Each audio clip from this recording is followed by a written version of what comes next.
bees are dying, and our survival depends on them. That's why 4RB's created the Pure Wave Cell, a breakthrough quantum device proven to help hives thrive, doubling colonies and boosting honey production naturally. Every jar of our Pure Wave honey fuels this mission, supporting beekeepers worldwide. Visit 4RBs.com. That's the number 4RBs.com, and use code WITF for 20% off. Save the bees. Save us all!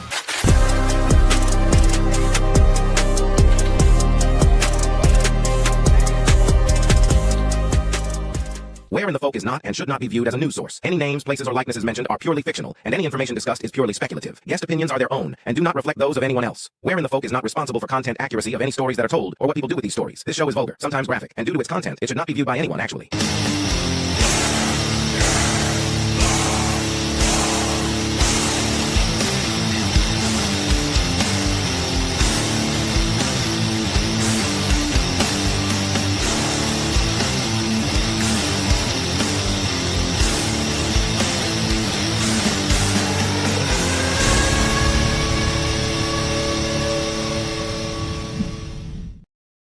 Welcome to another episode of Where in the Folk, and thank you for joining myself, Morgana, Steven, and Tully made his way back home. Finally. What's up, people? He got cigarettes 3 months ago, and he finally decided to come back. I'm back. Hey, you know, I did actually buy some packs of cigarettes. Whoop whoop. Whoop, whoop. What's up, Chris? And I don't know when this happened, but from my memory, L&M's were just like a trash cigarette, like Kentucky's Best. Well, One pack of L&M's are $9.99. yeah. Wow. All right. Yeah. $9.99 for a pack of cigarettes. How are you supposed to enjoy life? This is the mountain. Yeah. Crack's cheaper. Yeah, it is. The packs I smoke are 12, 13 a pack. What? Say that again. The packs I smoke are 12, 13 a pack. See, when I smoked Virginia Slims. They were never on sale. Yeah. $12 a pack. 12, 13 a pack. Yeah. How do you even do that though? Like, how do you? That's like a car payment. Yeah. I take my time. I enjoy and savor every second of it.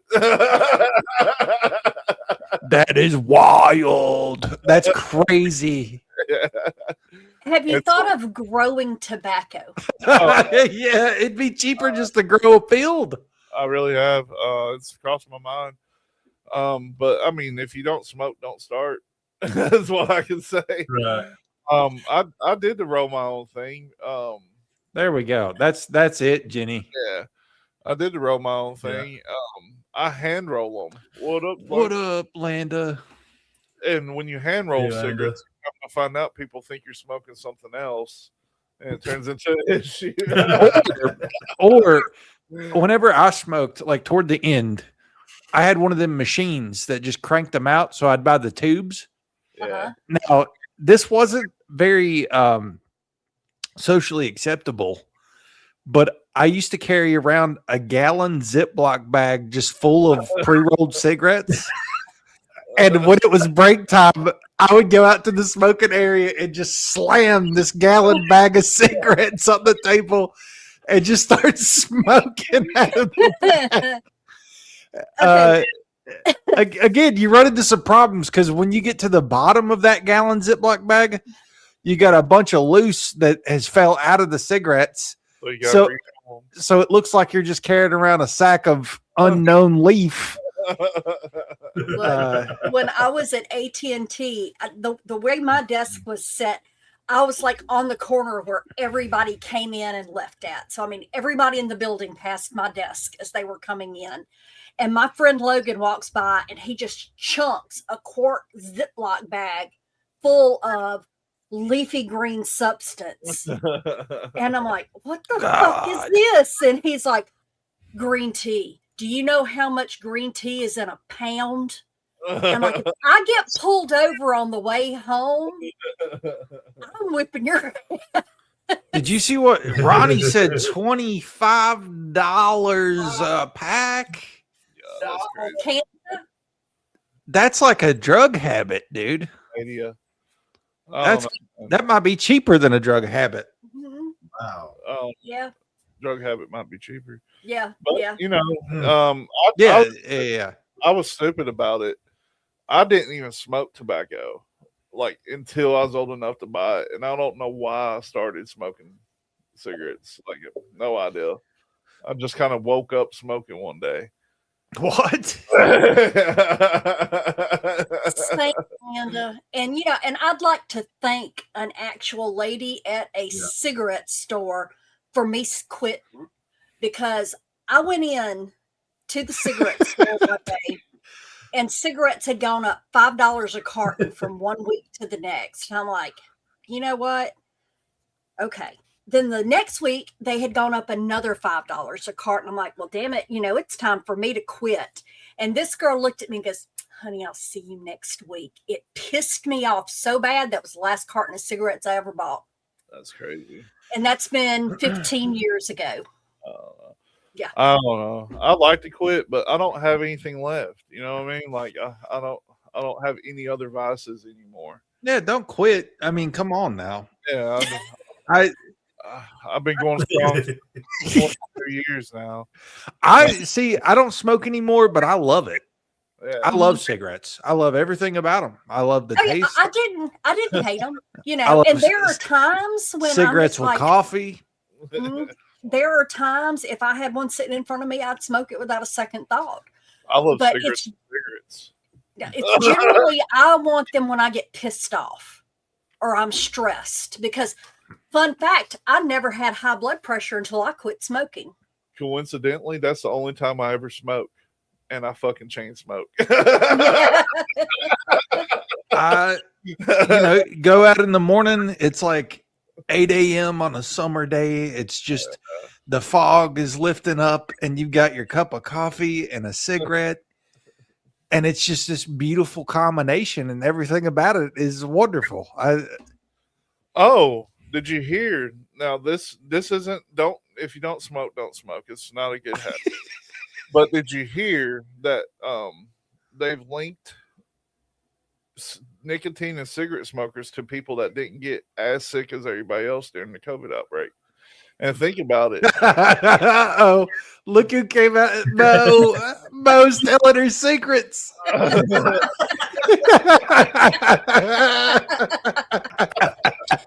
Damn, he's literally Yeah. come on our podcast twice Yeah. in the last month, and it was to give me hell both times. You never know when he's there. You never know. And the thing is, he's in the other room tonight. But So- but they did link that to it. And I was thinking Really? about it. Mandy got extremely sick with COVID. Like every time we got it, I got pretty sick, but I was still good. You know, like I was living. But anyway, before we get started, I do want to do a read for one of my dear friends who is starting her own business. Do you have a small company? Do you worry about how you're going to get done? If you do, Bright Ledger Solution empowers small and local businesses with accurate bookkeeping, clear financial insights, and personalized support. They simplify financial management so business owners can make confident decisions, focus on growth, and build stronger futures for the business and communities. What if she ends up being like a bookie, like running bets for? Well, I told her that's what she should do, but she's wanting to do it the legit way, and that's Bright Ledger Solutions. You can find that on Facebook. Same, Crystal, same. Crystal's Right. dropping truth bombs already. Bright Ledger Solutions on Facebook. Go follow her, interact, and tell your friends. Nice. So tonight we're going to be watching some videos. We're going to be watching other people's content and enjoying it. Totally gets the weirdest shit though. Like my TikTok algorithm is cops interacting with people passing away apparently, because the other day I popped on, like, first thing I seen was somebody get thrown off a bridge. I was like, what did I just watch at 5:30 in the fucking morning? And stuff like that, just weird stuff like that. Now, You see, know, I Landa, get crap you from totally y'all. could. Mhm. Yeah. And the stuff that I don't get from y'all and Mo is dogs arguing about football. I think I shared that with y'all the other night. And food. I get a lot of food videos and gardening. Great. Mhm. I'm just on a little bit different algorithm. I think you're I- trying to manipulate mine, and it does not change. It's cop video. Oh, I saw something. So I have to copy all these over to myself and in the email so we can play them on the show. Mhm. There was one that I copied and it says, think about sharing this. Or it said something like, think about sharing misinformation before you send this. And it was an anti-government Mm, post. yeah. I mean, TikTok's infiltrated at this point. You know, there's no safe haven anymore. Oh yeah. Our buddy Peter Thiel. Yeah. But Or our friends in Israel. yes. I don't even see cryptid stuff anymore. I was there for a while. I was getting a lot of cryptid Mm-mm. videos on TikTok. I don't get anything like that anymore. All right. Rage bait, mainly. So on these videos that we're about to watch, all these videos are the same. They are that trend where they were taking really grainy conspiracy videos from the old internet and making them enhanced. Well, okay. And we can't play the audio on any of this stuff because it's copywritten and don't want to get struck. But The magnet fishing. I get some of that sometimes. Ronnie. I like it though. They'll pull up a hand grenade. I'm like, who throws a hand grenade in a creek? People trying to fish, chunk it out there and boom, then all the fish float up. I What saw am I that on missing? TV one time. That's funny. what am I missing here? Everything, brother. Everything. Your background looks especially otherrealmly tonight, Tully. It does. Yeah. It's because it's a little bit lighter in here than it normally is. Yeah. I don't think I know how to full screen these anymore. Yeah. Oh no. Totally don't know how to do something. Nope. I bet you can't. Let me see. Let me test it real quick. I'll pull up a TikTok video. Let's Yeah, you're see. gonna have to help us, Cecil. I don't think. Help. Yeah, I know how to scroll. Quit telling me how to scroll, damn it. You can't. You can't. Nice. They probably don't want you to not show the branding now. Perfect. What's What? the short keys for full screen? Does anybody know? Let me see. Short key F11. full screen. That only does what you got. Morgana, while they're doing that, Mo said you had lit cigarettes in every room of the house. My wife used to smoke at one time. Uh-huh. And the one thing she could not keep up with was a cigarette lighter. Once you started finding them, you might find 10. Uh-huh. Well, and my thing is, it was funny because I made the comment to my boss one time about the blood pressure thing. And she goes, that makes perfect sense. I'm like, how does that even make sense? They tell you quit smoking and you will help your blood pressure. She goes, but you really only smoked when you were stressed. So now you don't have that stress relief. But I would light one and put it down and then I'd get busy. And then he'd come through and there'd be one in the ashtray burning. But it's like I told him, hey, at least I'm not smoking them. So, Very true. double-edged sword. But now I could keep up with lighters. Now that was a thing. Lighters and ink pens, if other people leave them the hell alone, I will use until they are totally used up. But other people are a big problem. I would quit TikTok, Crystal, but it's the last place where you see any kind of conspiratorial stuff. And it's not even that good anymore. Not for me anyway. Not the best. Not the places I'm looking. We did go for everybody out there. We went to Johnny Cash and June Carter's grave today. That was fun.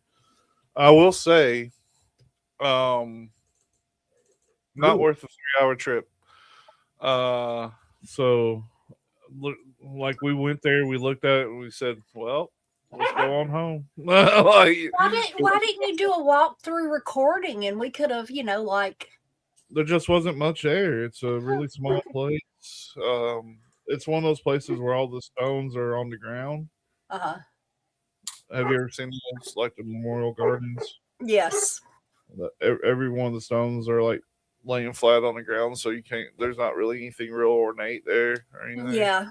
Oh yeah. And that I think it's more for to keep it consistent and to make it easier to cut and all that stuff because they can just ride right over your headstone. Yeah. And I'm that weird person. I try hard not to even walk on graves because it's a respect thing. All right. Totally. There is a option for a floating player. Mm-hmm. And then what? They've taken away the option to full screen. There's got to be short keys, dude.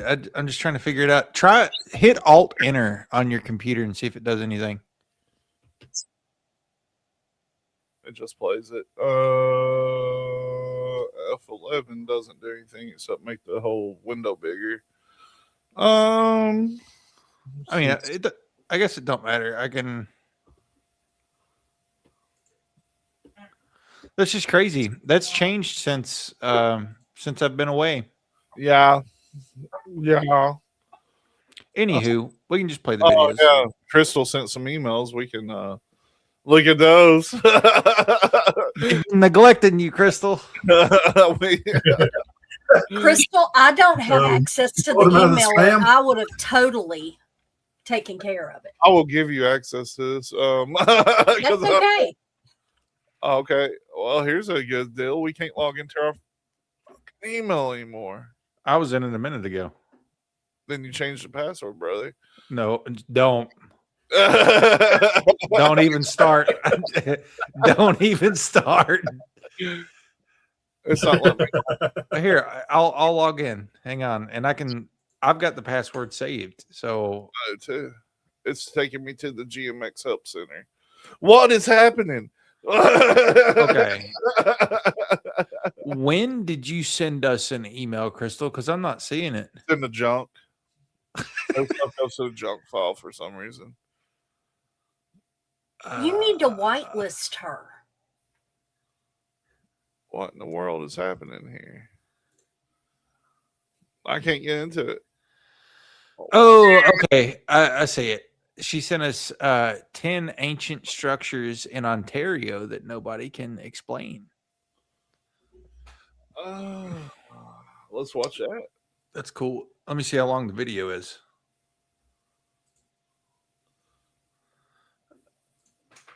I do get the I Want to Know guy videos on TikTok. Okay.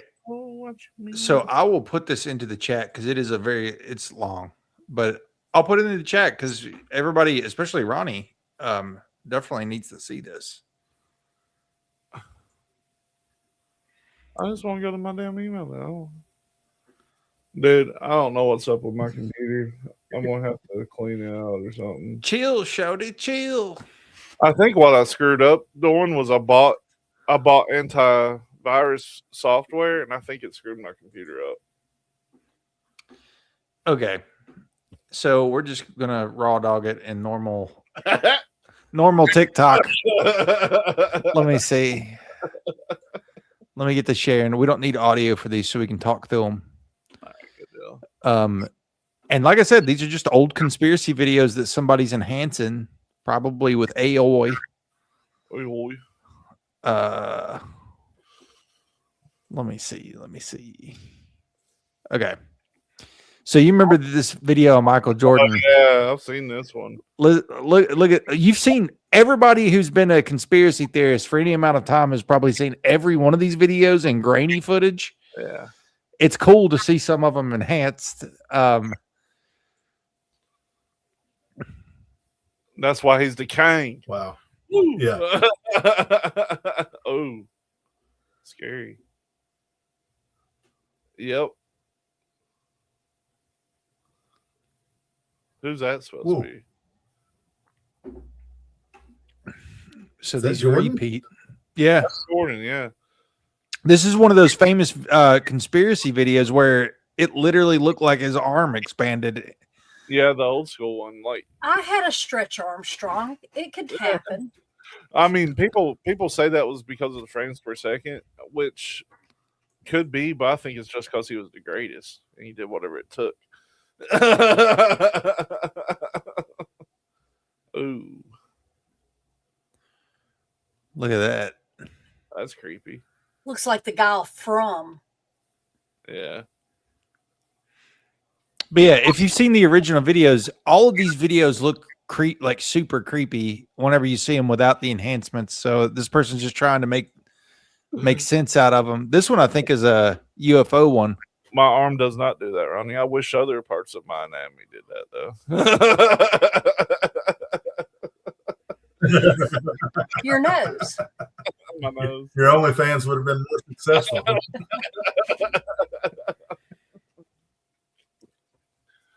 What's that now? I think this one was a balloon of some kind. Yeah.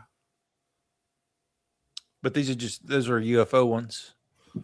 Have you seen all the videos that they're releasing of UFOs now? Yeah. It's insane. So this one is enhancing artifacts. Yeah, that's Mhm. anti-kinetic mechanism. Yeah, that looks like the Antikythera mechanism. Mm-hmm. I think Steven Found off the coast of Greece, I think maybe. Ooh, that's pretty. A little bale. Yep. This is the Antikythera. It is. Wait, was it just for like it was just for navigation, essentially. They call it a computer though, which is always struck me funny. Well, I mean, it's intricate, like especially for the time and the gear work and everything. But it's still pretty cool. It seems advanced. I don't know what it could be though. You know, Advanced. yeah. Now this last one is my favorite because it's the OG Nimrod video. Yeah, that's wild. Some would say that's fake. This was way before AI. Yeah.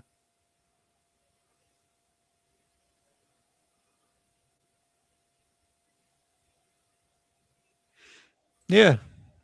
Imagine you come across the burial site of someone who's been buried for thousands of years and they haven't deteriorated one bit. Wouldn't you feel the need to poke them? Like, Yes, because I would think that's a wax. It's wax. Yeah. I don't know. I think that's why we went to war. Very well could. I mean, that's one of the leading theories, isn't it? That one right there, that's always kind of freaked me out. Have you ever seen that, Jenny? This is the body of Nimrod. I don't know if we've ever played this while you've been watching. Otherwise known as Gilgamesh. He's had a bunch of names. Some people think he's also Ra. Rah, rah, rah. Rah, rah, rah, rah, rah, rah, rah, rah, rah, rah. But anywho, I don't know. There's one of those alien videos that I don't know how true this is. it's but been around. What do you think it is, Jenny? It's been around for a long time. When did you see that footage first? See, so I would say like 2015, 14, at least- 13.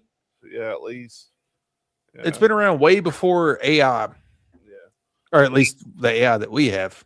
But I would. Have you seen that video of them interrogating an alien? Yes, that's been around a long time too. Old school one. Somebody said the other day that they released that was factual. Stop. I think that's what I heard. Like, I didn't look too much into it. But I think they said that it was factual, like that was real or supposed to be. Okay. Do we want? I'm going to throw out some topics and put what you guys want in the chat too.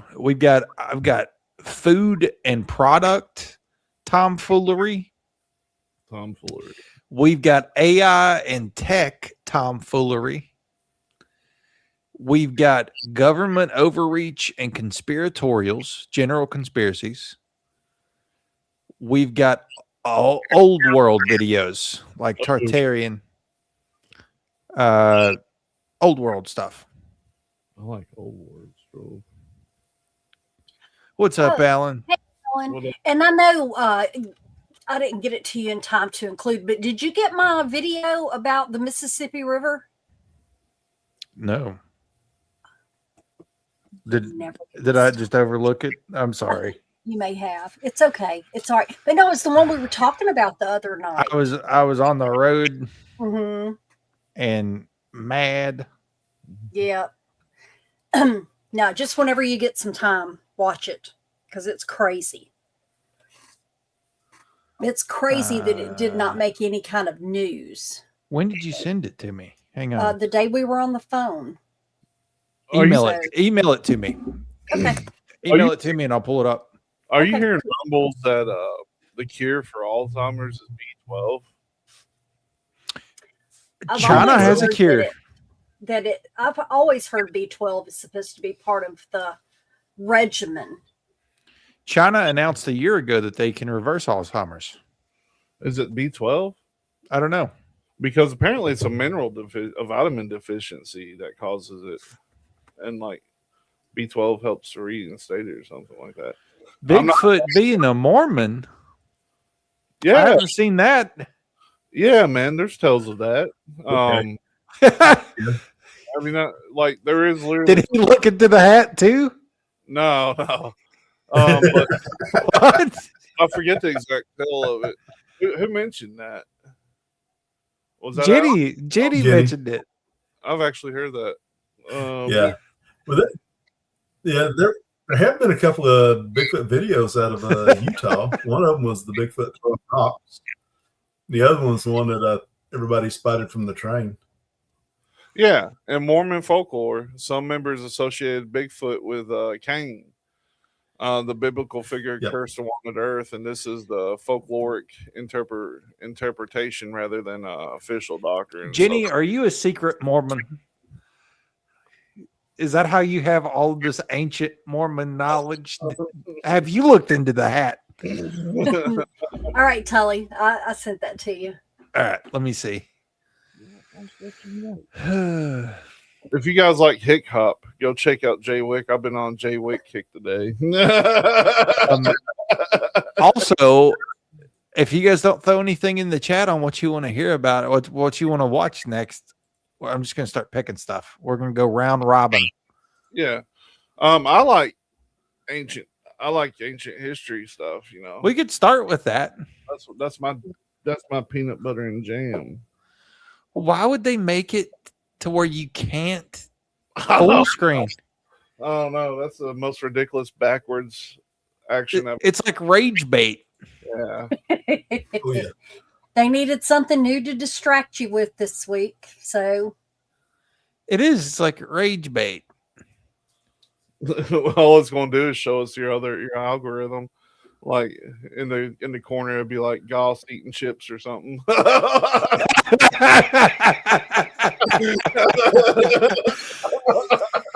You're on it, dude. You're on it.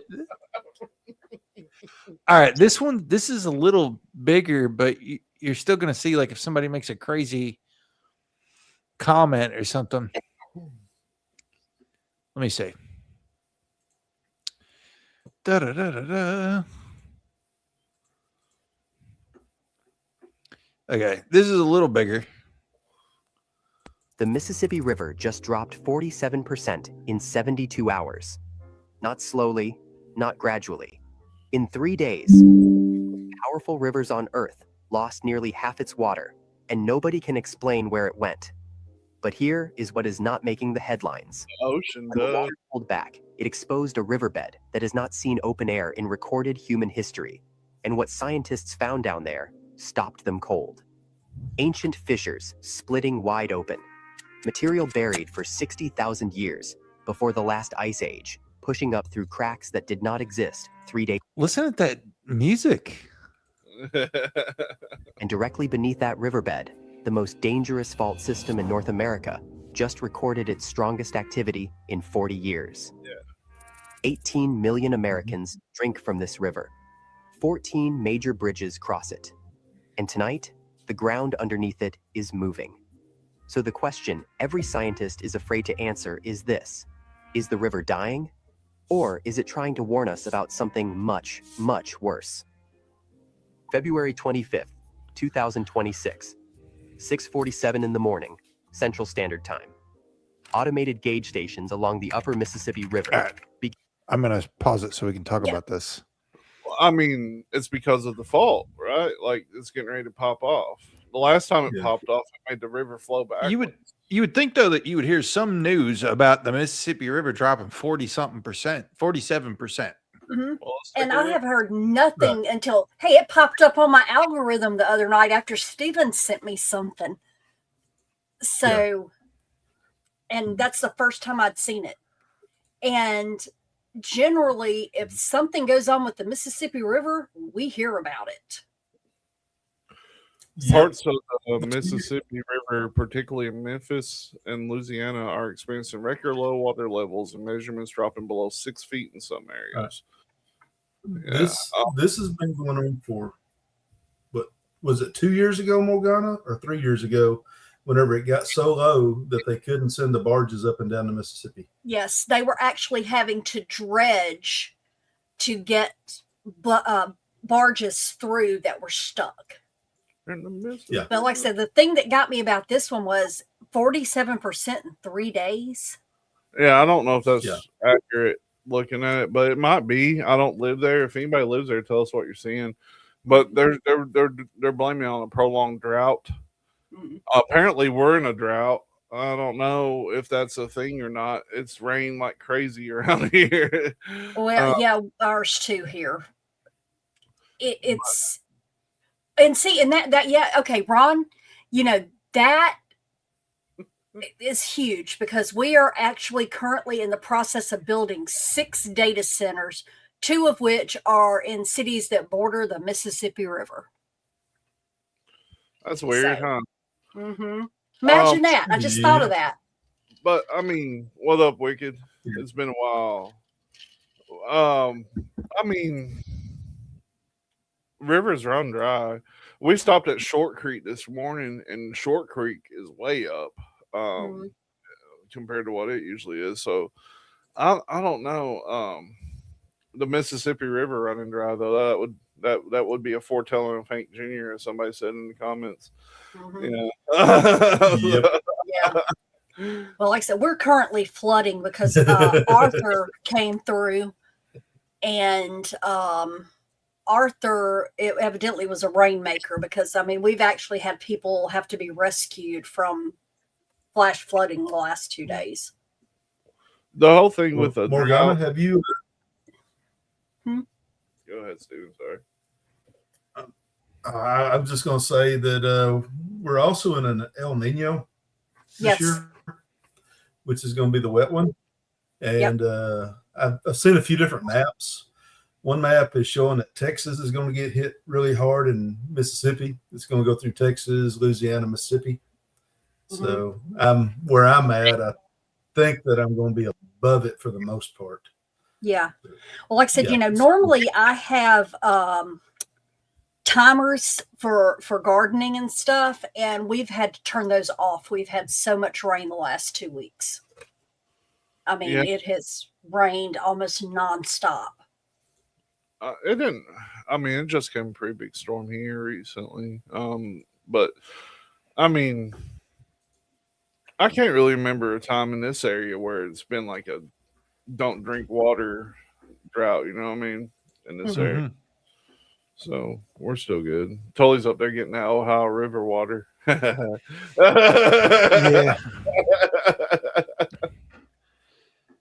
Yeah, I agree with that sentiment, Kinder. It's always a great idea. You think you're just getting a big nice lush yard, and then you're mowing it every 3 days. Yeah. Yeah. That's it. Or you mow it and it looks good, and then you get 2 days of rain and it doesn't look like you've touched it in a month. Yes. Bahia grass comes up fast. But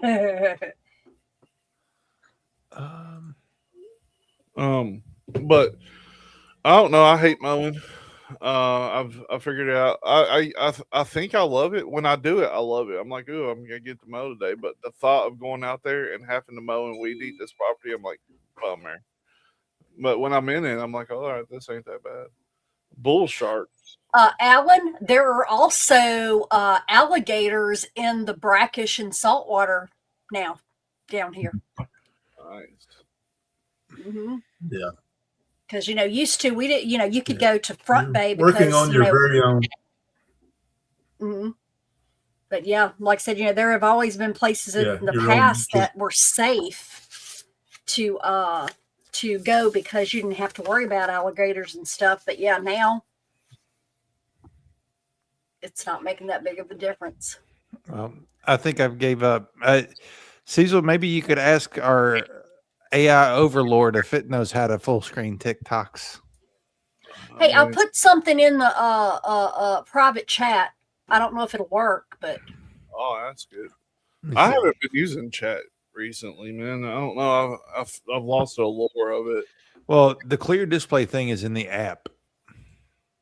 Okay. Okay. Full screen. So I told y'all that ChatGPT, when we were having a discussion about hair, started telling me about its daughter having hair similar to mine, as well as its grandmother. Yeah. So I'm like, okay, time to back off. On PC. I forget that we get free Grok too. I refuse to use Grok. It says TikTok occasionally changes its desktop interface, so you can double click the video. Sometimes this toggles full screen. If you're on Windows, use F11, which I said earlier, but that just does like the full screen of the whole screen. Double click don't work. It just lacks the video. And if you're on a Mac, you can try Command F. The problem is, you said your F11's not working, because my F11 does two different things. It mutes stuff. Neat. I think we're good. I mean, it ain't no big deal unless you're just ashamed of yourself. No, you're not going to see anything crazy because this ain't my personal TikTok. I just you're not going to see any of the stuff you described previously. Oops. I just double clicked it and it just hearted something I didn't want to heart. I told you. You can download the video. Nah. Okay, we're good. It's fine. Whatever. Whatever. Okay. All right. The first old world video it kind of sounds schizophrenic. So X-Men, Jimmy. The what? Did I lose you, Stephen? I think Jenny might be thinking you're. I don't know. I know I'm lagging some. You're on like a 5-second lag. I thought it was 2. Okay. That's all good. We'll work through it, brother. Background looks like a crystal ball relic conspiracy of gifted children. Hey, these are what we're here for. Jenny, is the truth bombs. That's right. One day we're going to be sitting here and we're going to see a hand come out behind Tully. One can only hope. I look forward to that day. I was telling Foreman the other day, I was like, I would like it if, standing in the ocean and you're just looking out into the endless nothing, and on the horizon, you just see like Cthulhu come up out of the water. That'd be fun. And you get like final battle energy. You know what I mean? Come on. You won't even go deep sea fishing because of perceived octopi. coming and getting Real life me. UFOs. They're real life aliens. They're not us in Hey, the world.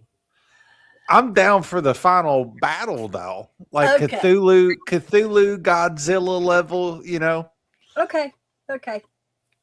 Fair. Try to make a friend of it, like Cartman on South Park. Like, I don't think you're gonna win that one. who's afraid? What am I afraid of? What did I say I was afraid of? Everything, brother. Everything. Anywho, Landa. Anywho, okay, semi-schizophrenic video, but it's interesting. In 2019, 3 days before a completely unrelated event involving a political opponent, Hillary Rodham Clinton gave a speech in the building behind me. The math and science school she helped You're bipping, create Cecil. as Arkansas First Lady. In that speech, she describes a certain route she takes to get to this city of Hot Springs, Arkansas, a route that her husband, the former President Bill Clinton, first showed her in the early 70s. Now, most likely she took the fastest and most common route here. But it's possible she could have taken the historic route here, or perhaps a young man in the early 70s looking to impress a young woman who was into the occult, UFOs, and Babylonian mythology may elect to take the scenic route. Literally, scenic route 7. And what makes it noteworthy and so scenic is this area here, Nimrod, named after the grandson of Noah from the Bible. And I don't know if Bill Clinton told this story on his drive. Maybe I'm the only one who tells this story. But Nimrod has been associated with various historical and mythological theories. For example, he was said to be a giant that possessed DNA from a human hybrid species known as the Nephilim. And in the Book of Enoch, an ancient text brought up in the recently released UFO files, it said that the Nephilim... If we could podcast from Nimrod Dam, how awesome of an episode would that be? ...descended from fallen angels. Where is it? But since this book isn't Far. in the Bible, I think it's theories close to began Stephen. Develop that these weren't actually fallen angels, but aliens, and that these aliens were the Anunnaki, the gods of the ancient civilization of Sumeria. That's not all. They also had this interdimensional element, so they could feed on negative human emotions, corrupt humans, and of course, leave behind all manner of nasty implements to lead us into the dark. Speculation on why they left varies, but I tell the story that they feared God's retribution and left, leaving their Nephilim behind to face the consequences of the flood. However, it is said that there are some out there even today that believe they have this Nephilim DNA, just like Nimrod. And the UFOs from the files, well, since the Nephilim perished in the Great Flood, they became disembodied spirits. And according to Sumerian mythology, they became these wayward spirits, a concept that predates demons. So to deal with all these spirits roaming around, the Sumerian people created charms and amulets, just like the Native American peoples of the Archaic Age, right here at Nimrod Lake. In fact, this government report from the 70s shows an astronomical amount of sites that were discovered. Hey, we talk like this. We just don't throw it all at you at once. Yeah. We sound like this too, Right. except we have emotion in our voice and we don't like beat you to death with it at once. But Right. I mean, Buried underneath this lake. there's just a little bit left. As for the former Madam Secretary, her interest in UFOs throughout the years has been consistent, so a response from her regarding these files would be of great interest to the American people, especially considering all the other high-profile officials that have come out on this matter. Because maybe the real threat from the cosmos isn't from extraterrestrials. Maybe it's something deeper, something darker. Boom. Boom. Who wants to opine on that one? I don't know, man. That's so wild. Great. That's great. That's a great deposition. My dog was trying to get up here, so I was messing with her. But that's wild. I mean, there's correlations across the world of everything like that. There's people that out there that believe that when they mention Egypt and things like that in the Bible, they're actually talking about the lands in North America. And it's gone as far as where people say they see things described, you know, in the Bible and stuff that's like in the Grand Canyon, you can see like hieroglyphs and things of this nature. So it's really, it's, I mean, anything's possible when it comes to that. Dude. I've got a quick reels I can play after this. You know, after watching that video right then, it logged me out. Yeah, nice. That's weird. Yeah. Really? That's very weird. It booted me out. Yeah. I've got one on Facebook Reels that's kind of weird. Facebook Reels, brother.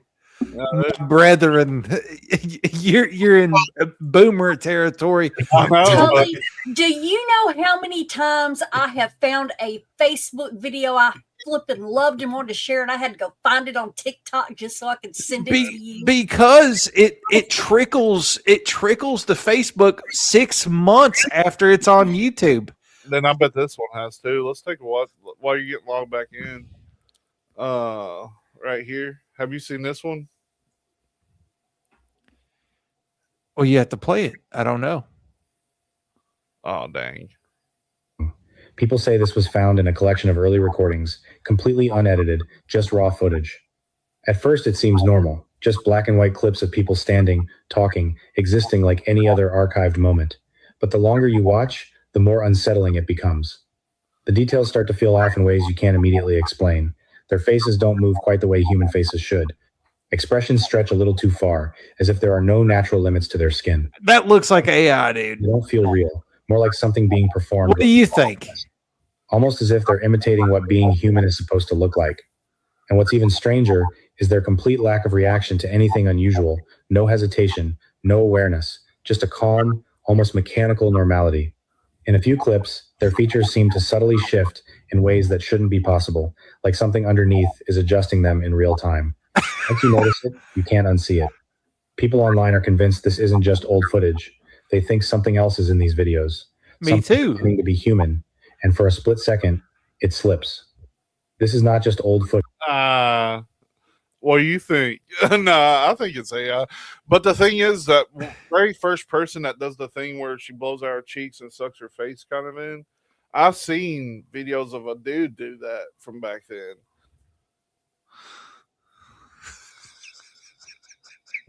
It's weird. Red Skeleton, wasn't it? Yeah, it might have been red. I'm thinking of the best inappropriate comment to make right now. Do it. No. It is. More than likely it's AI. But you never know. You never know. She's Louise. She's just cute. Ronnie's right again, as per usual. Let's see. All right, here's one. So this is some crazy stuff happening in Canada. I've got a couple different videos on this, but I don't know. I'm just going to let her say What it. happens when a brilliant scientific mind completely shifts from the lab to a psychiatric ward? The resident psychiatrist, Yeah. senior resident, he's on a rotation with the CAR 87. We're part of a program that includes Vancouver Coastal Health and the Vancouver Police. Mhm. And what we do is we go to people when there's different reasons that come up. Every case is a little different, and we go to people to see them where they are, especially if there's been issues with trying to find them and talk to them. So in your case, I think you were certified under the Mental Health Act just, I don't know how long ago, but like maybe 3 weeks ago or 4 weeks ago. Were you aware of that? Dr. Taylor saw you in a cafe. She didn't certify you. I think you filmed part of it. And then she spoke with your family, got some more information, and you know, you're gonna have to turn that off. Just one sec. Yeah. What the officer just told me is that you know, you and I can set up a meeting and we can chat then. So why don't we do that? Okay. Yeah. I'm not turning the camera off. I have a legal right to keep the camera on. If you don't want to make the appointment now, we can do it at another time. But you know, that's what the officer just asked that we do. So why don't we do that? So I'm going to certify you under the Mental Health Act. We're going to bring you to a hospital, do testing on you. and you're going to talk to a psychiatrist in a controlled environment because we don't believe that you're going to attend an appointment. I won't attend. I've never been given a chance to attend an appointment. So he's certified. He's certified. I've never been given a chance to attend an appointment. Okay. What is going on? I was never given a psych eval or nothing. He just looked at me and said, "You're certified." Yeah. Okay. So I don't know why, but it's up to the doctor. So if you. But no, he didn't even give me an eval. He just looked at me and said, "I'm certified, man." This is the story of Nicholas Jordan Wagter. Wagter is a highly accomplished Canadian researcher. He holds a degree in medical biophysics, has developed advanced technologies for cancer surgeries, and has published complex papers in international neuroscience journals. But today, And all of a sudden, he gets arrested for being crazy. he is being held as an involuntary patient at Vancouver General Hospital. While Wagter insists his confinement is a direct retaliation for attempting to expose corruption, of course, the public record presents a completely different scenario, once again leaving all of us to decide what the true story is. And there's a second video about this stuff in Canada. Apparently, it's super easy for a doctor to just look at you without any testing and be like, "You're certified crazy. Like you're going to a mental institution." Super easy. Wow. Let me find that companion video here. That's kind of old school. You know what I mean? Like back, like that's kind of like replaying an old handbook. Like they used to send people to mental wards for all kinds of stuff. Mm-hmm. Oh yeah, it was real easy for a man to send his wife to a mental ward because she was crazy. This is the. Should I just take Andy up there and be like, yeah. Here's the other half. So Canada is going full blown 1984, and I mean the book, not the year, and not the cool, awesome 80s. Canada now has mental health police that can pull you over if you are deemed to be a risk. Now, if you're like, well, what makes you a risk? Who can make you a risk?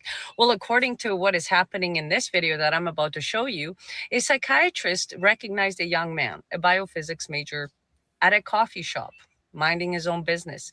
And she decided that he was not well upstairs. And she decided to talk to his family, get more information, and basically put him on a list that would make him eligible to be pulled over when this mental health police comes in.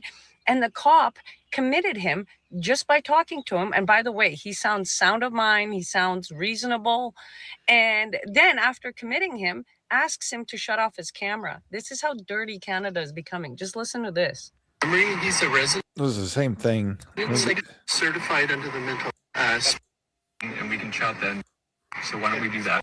and environment because we don't believe that you're going to certify this young man so that he can take him against his will to a mental hospital to be seen by another psychiatrist to have a full evaluation. Okay, so kind of the same thing, but it went into a little bit more detail just about how the police are able to do this.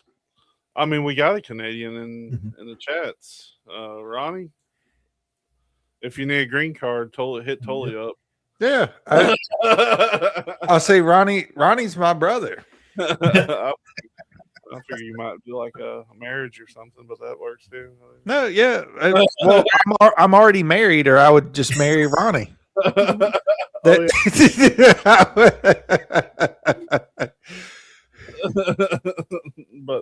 no, that's crazy. I mean, what we hear down here, though, it's the same thing. Like with other places, maybe it's different. I don't know. Like what people say about us in other countries isn't exactly what's happening here, right? And what we hear about other countries isn't exactly what's happening. Why is that terrible, Landa? But I'm going to get you in trouble on YouTube. There's why is that terrible? We're hearing all kinds of crazy Terrible. stuff. That's a terrible way to propose to Ronnie.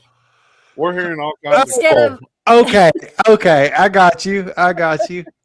We're hearing all kinds That's a smooth save, Morgana. But we're hearing all kinds of crazy stuff about Canada, like the assisted suicide rate and things like that. Like I don't know. I don't know how much of it's true because Well, yeah. Yeah. I mean, we definitely got thoughts on that. It's not that I don't think it should be available, but however, I've heard some kind of semi-disturbing cases of some of those instances being approved. depression. Well, here's the thing. I mean, I do firmly believe that someone that is terminal should have the option.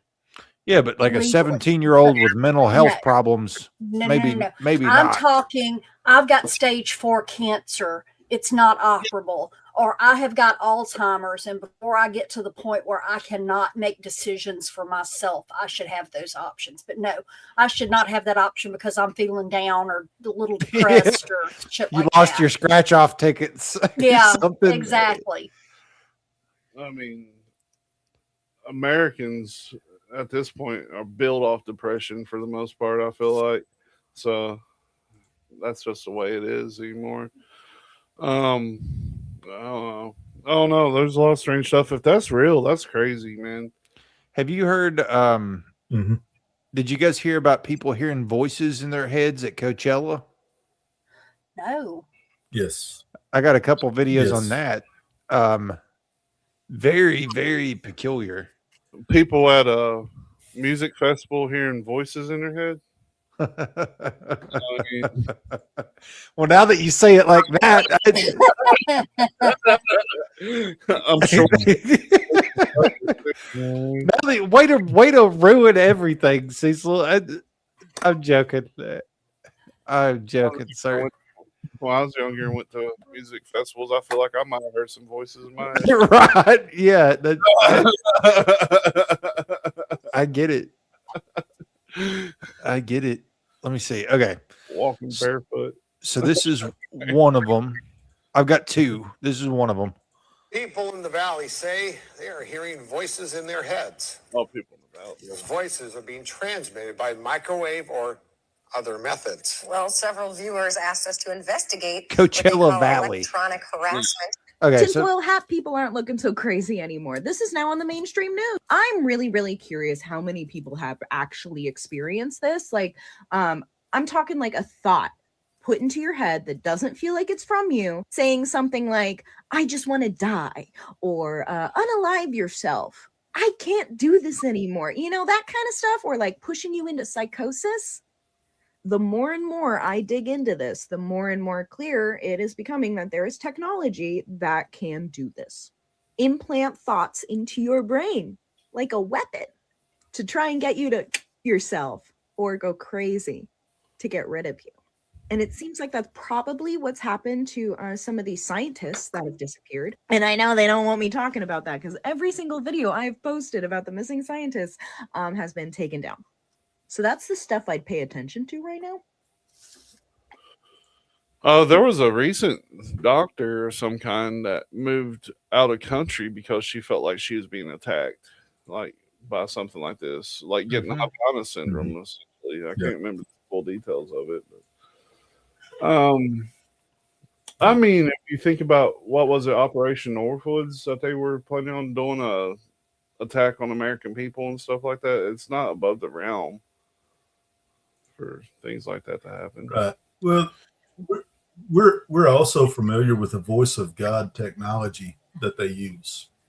Yes. So, Well, and this was the other video I was looking for. This is Museum of Tarot's take on all of it. And I'm sure he's about to pull patent documents. Let's see. Oh, over 300 people in Coachella Valley reported hearing voices in their head, but this felt more like a takeover. Tell me more. Oh, great. Now everybody's finally ready to pay attention to what's going on. Well, here's the original experimentation in Russia where they were using a Faraday cage to develop something called biological radio communication, where they were attempting to put messages in somebody's mind, and they were using this, the first voice-to-skull transmitter, and all of this was being done in 1926. I know y'all had no idea that this technology was being developed that far back, but here's the original diagrams of how they thought a human nervous system could be used as a transmitter and a receiver. I've tried to teach y'all about this for the last... Russia is always on the cutting edge of that stuff, like reanimating dogs' heads and all of it. Yeah. 5 years, largely falling onto deaf ears. Hell, we've even republished original books on this technology development. But I can't distill all of this knowledge down into a 30-second soundbite that y'all will pay attention to and that won't get shadow banned. These ideas and technologies have been in development for over 170 years. And I know that's not the story you get from the mainstream or from the telepathy tapes or from the podcasters or whoever just wants to. That's not true. This is the truth. As I said, we've republished some of these, and we're in the process of republishing all of these to finally give you full access and visibility into what's been going on once and for all. So if you want the real information, come get it at museumoftarot.com. Shameless plug. Yeah. Well, here's my thing is, okay, Neuralink. Yeah. That, allegedly is a surgical procedure, but is it? Because we were told. Nanodust. Yes. Listen, I fully think that we're cooked already. Yeah. When we started seeing ads based on thoughts, I was like, we're cooked. Yeah. Yeah, because there is absolutely no. We've discussed this 1,000 times. I'm sitting here thinking about something and pull up Google, and before I can get it typed out, it auto populates. And that's not when we're having a conversation. That's when I am sitting at my computer going, okay, I wonder. And like I said, and it's all in my head, and it's populating before I can even type it. The thing, right. We are electric as well, Jenny. It's so strange because like it automatically pops ads up that you're thinking about stuff. We had a situation, and this only happens whenever I present Facebook to Tully showing him something. His wife pops up top of my feed, and no other time do I ever see anything from her on there. Except for when I'm presenting something on Facebook to Tully, and then right there she is, right at the top. And Tully, for most of you, doesn't have a Facebook. So how would it connect her to that I'm talking to you at this exact moment? See, that's the thing. I've tried my best to make it to where if I don't want to talk to you, you can't get in touch with me. So you have to have my phone number to get in touch with me typically. Yeah. So that's just weird to me that it does that. I've only presented like 3 times. I don't get on Facebook a lot. And the 3 times I did, every time I refreshed, she was right at the top. And today I noticed, I was like, that's really weird. That's really strange. Yeah. It is weird. Yeah. Mm-hmm. My own wife don't even pop up on my feed. Like, your wife pops up on my TikTok feed. Anytime I go in there and I hit the friends tab, I've got Mandy. She don't show up on my Facebook feed nor my TikTok feed. That's crazy. This next one is rage bait. I just want to get everybody's thoughts because this to me is just absolutely insane. You can see the tag here. I saw this and I'm like, I need to share this lady's story. On March 27th, cutting firewood to heat my home became illegal. Not because of anything my husband Sean or I did, but because the state of Alaska claimed title to 1.4 million acres surrounding our village overnight, and our federal subsistence access vanished with it. We live in Wiseman, 275 miles north of Fairbanks, above the Arctic Circle. 11 people live here year-round. It has been over 2 months since the initial transfer. They know we can't legally cut firewood, but they've done nothing, and winter is coming. The state claimed title without creating a single firewood permit area, a legal access route, or a management plan that allows residents to harvest what they need to survive. Because of the timing, every Wiseman resident also missed the state's moose draw deadline.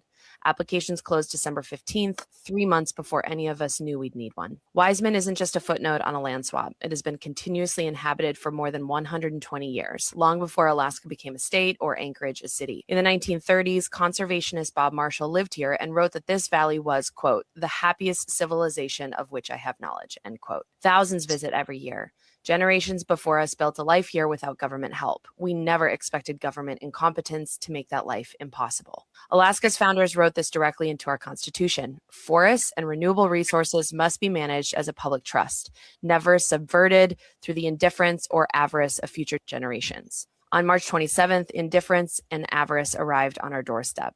It isn't a bureaucratic mix-up.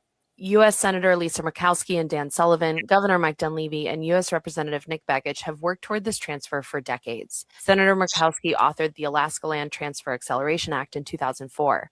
Senator Sullivan was pushing for this corridor as Department of Natural Resources Commissioner before he reached the Senate. In their 38 years of combined federal service, Sullivan promised the land transfer would, quote, facilitate opportunity for Alaskans, end quote. And Murkowski called it an end to being, quote, deprived of crucial opportunities, end quote. I am an Alaskan who is now deprived of the crucial opportunity of harvesting legal firewood on the land surrounding my village, while my representatives work to facilitate the opportunity for Canadian and Australian mining companies to run a 211-mile industrial haul road through the same landscape. They can bulldoze, but I can't use my chainsaw to heat my home. Representative Begich's office added me to his newsletter instead of returning my calls. Governor Dunleavy vowed to put this corridor to work for the benefit of all Alaskans, then expressed genuine surprise at protesters when he, Begich, and Interior Secretary Doug Burgum landed in Coldfoot to celebrate last month. After decades of planning how to profit from this land, not one elected official stopped to ask about the families who actually live here. Our Constitution is clear. State resources must be managed for the maximum benefits of its people,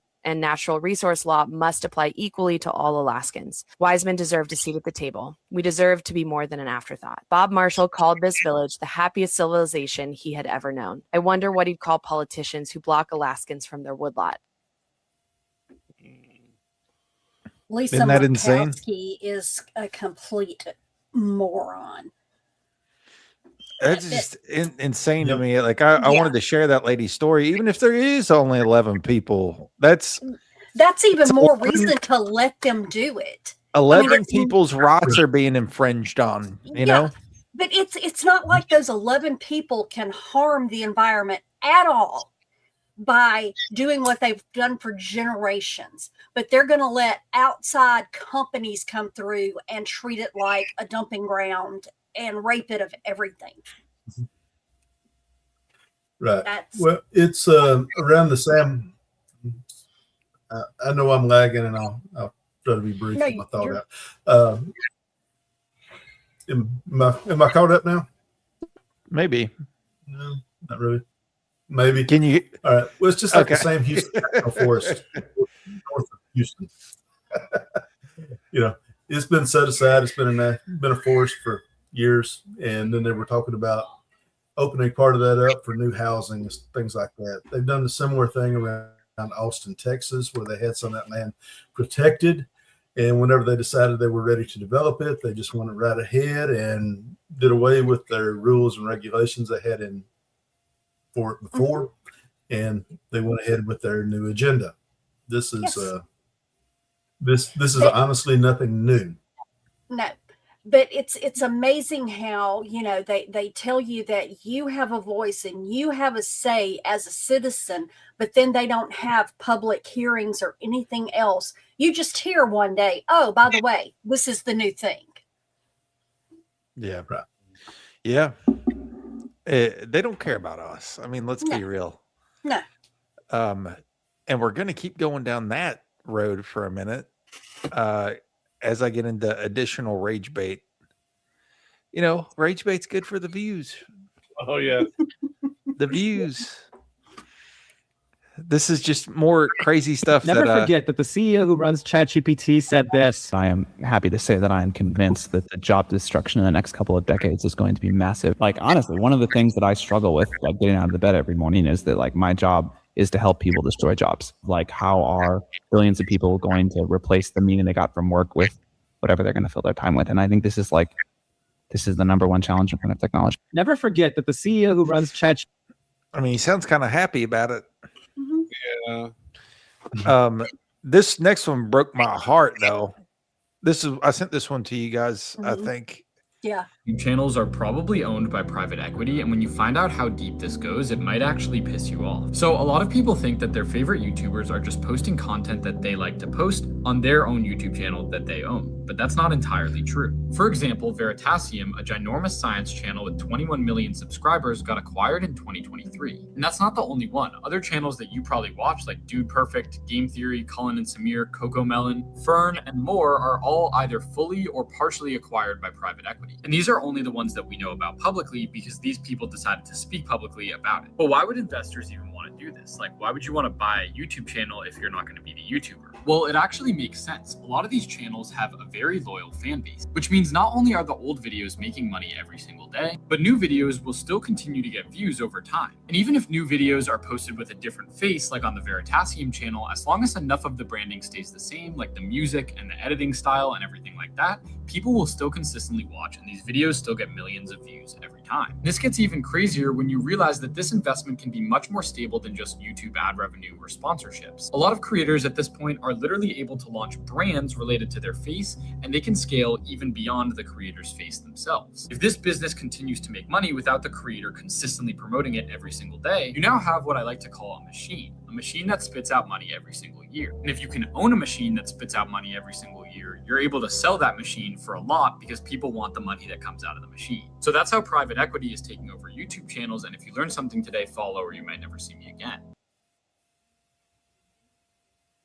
So you can't really trust anything. I mean, if private equity owns your YouTubers,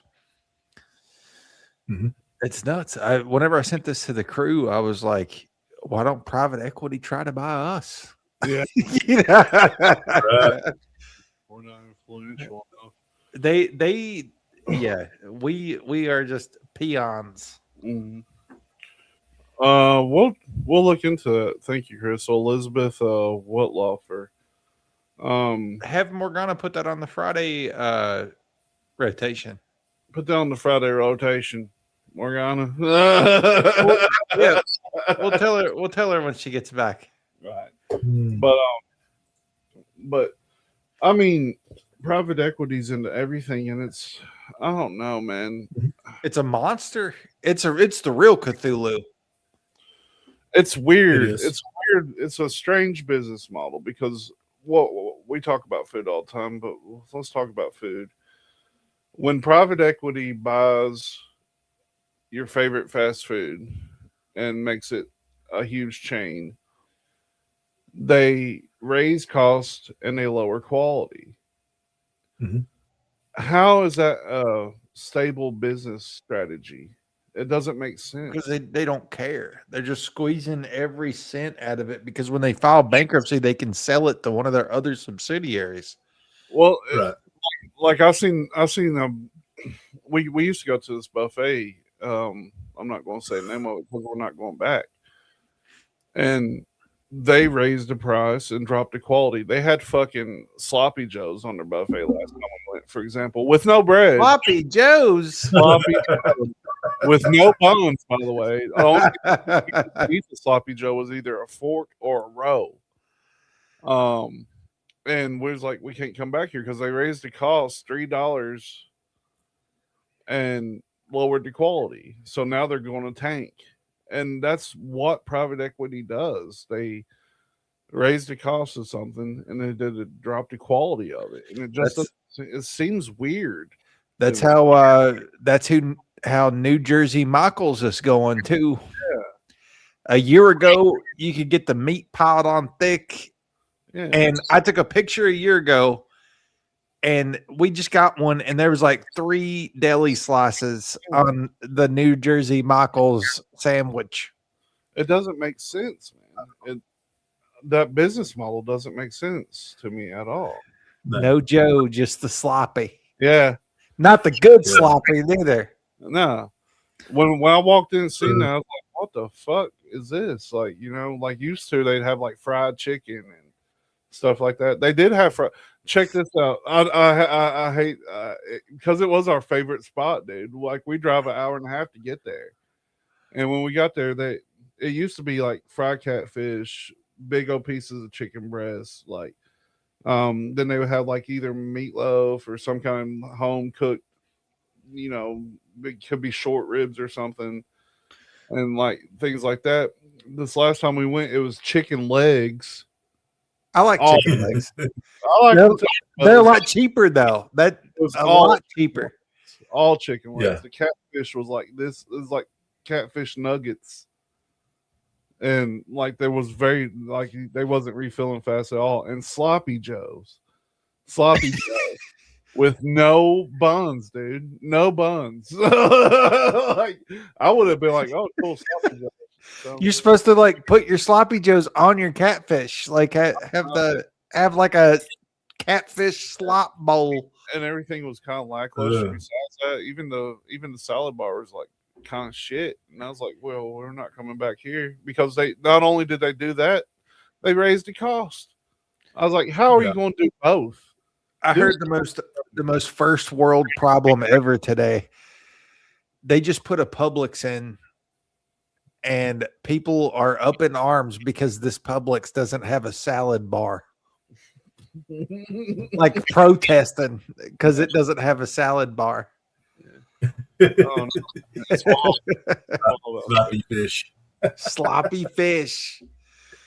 That's the next big thing. You know what's never broke my heart? Chinese buffet. They raise their costs a little bit, but they keep the same quality. Mediocre. Yep. Here's the truth. When Cecil and I were young men, we walked into a Chinese buffet one time, and it looked like we had just got out of a fight club, covered in blood and dirt, like black eyes, bruised up, blood everywhere. And you know what the Chinese lady did? She said, how many?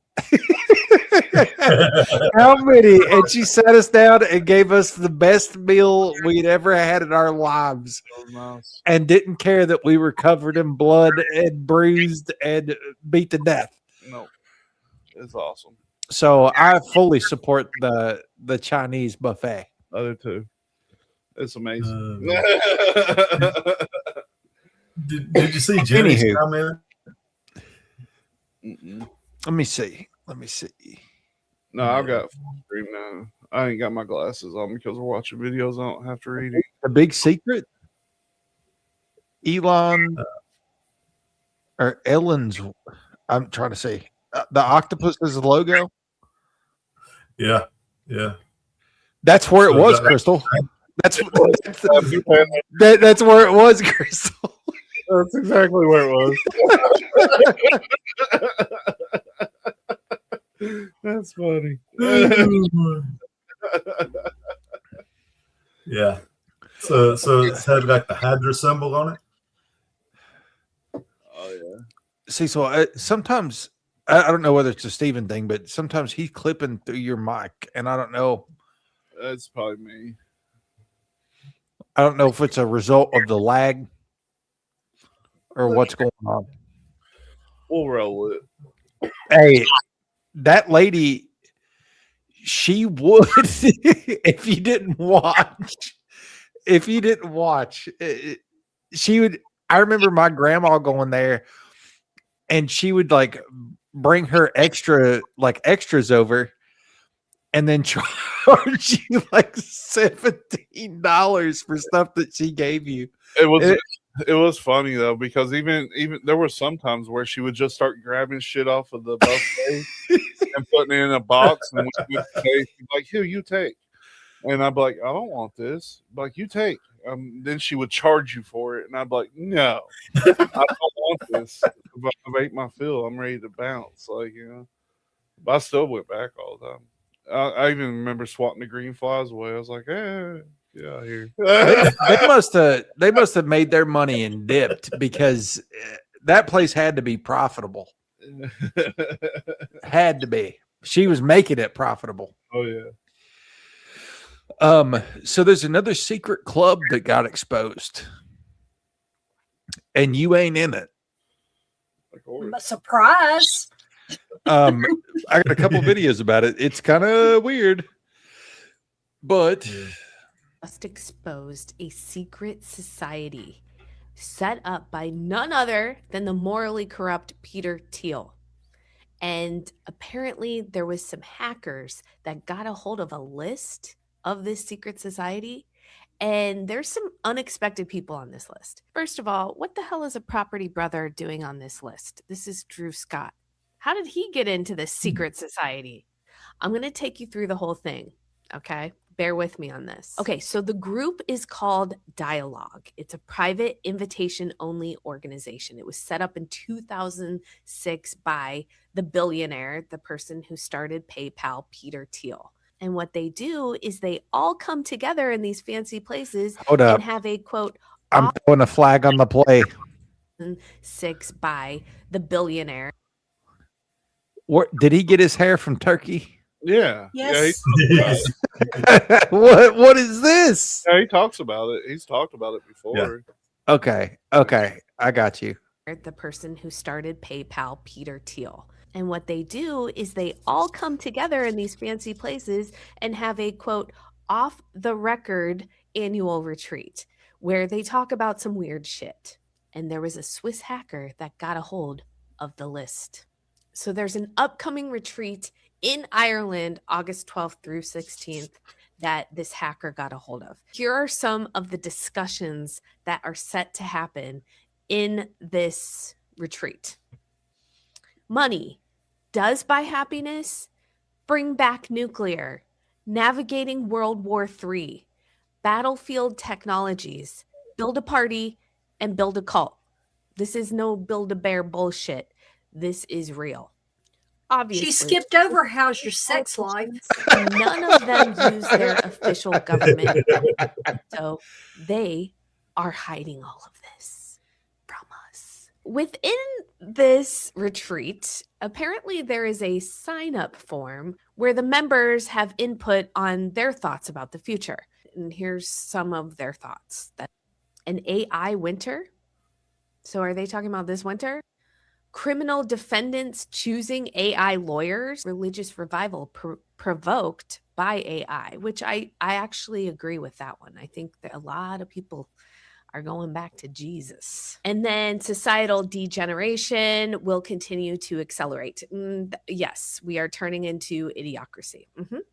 Yeah, I agree with that. Turning into. Oh, and guess what? We're there. Within this secret society, there's an app, of Oh, yeah. course, a dating app.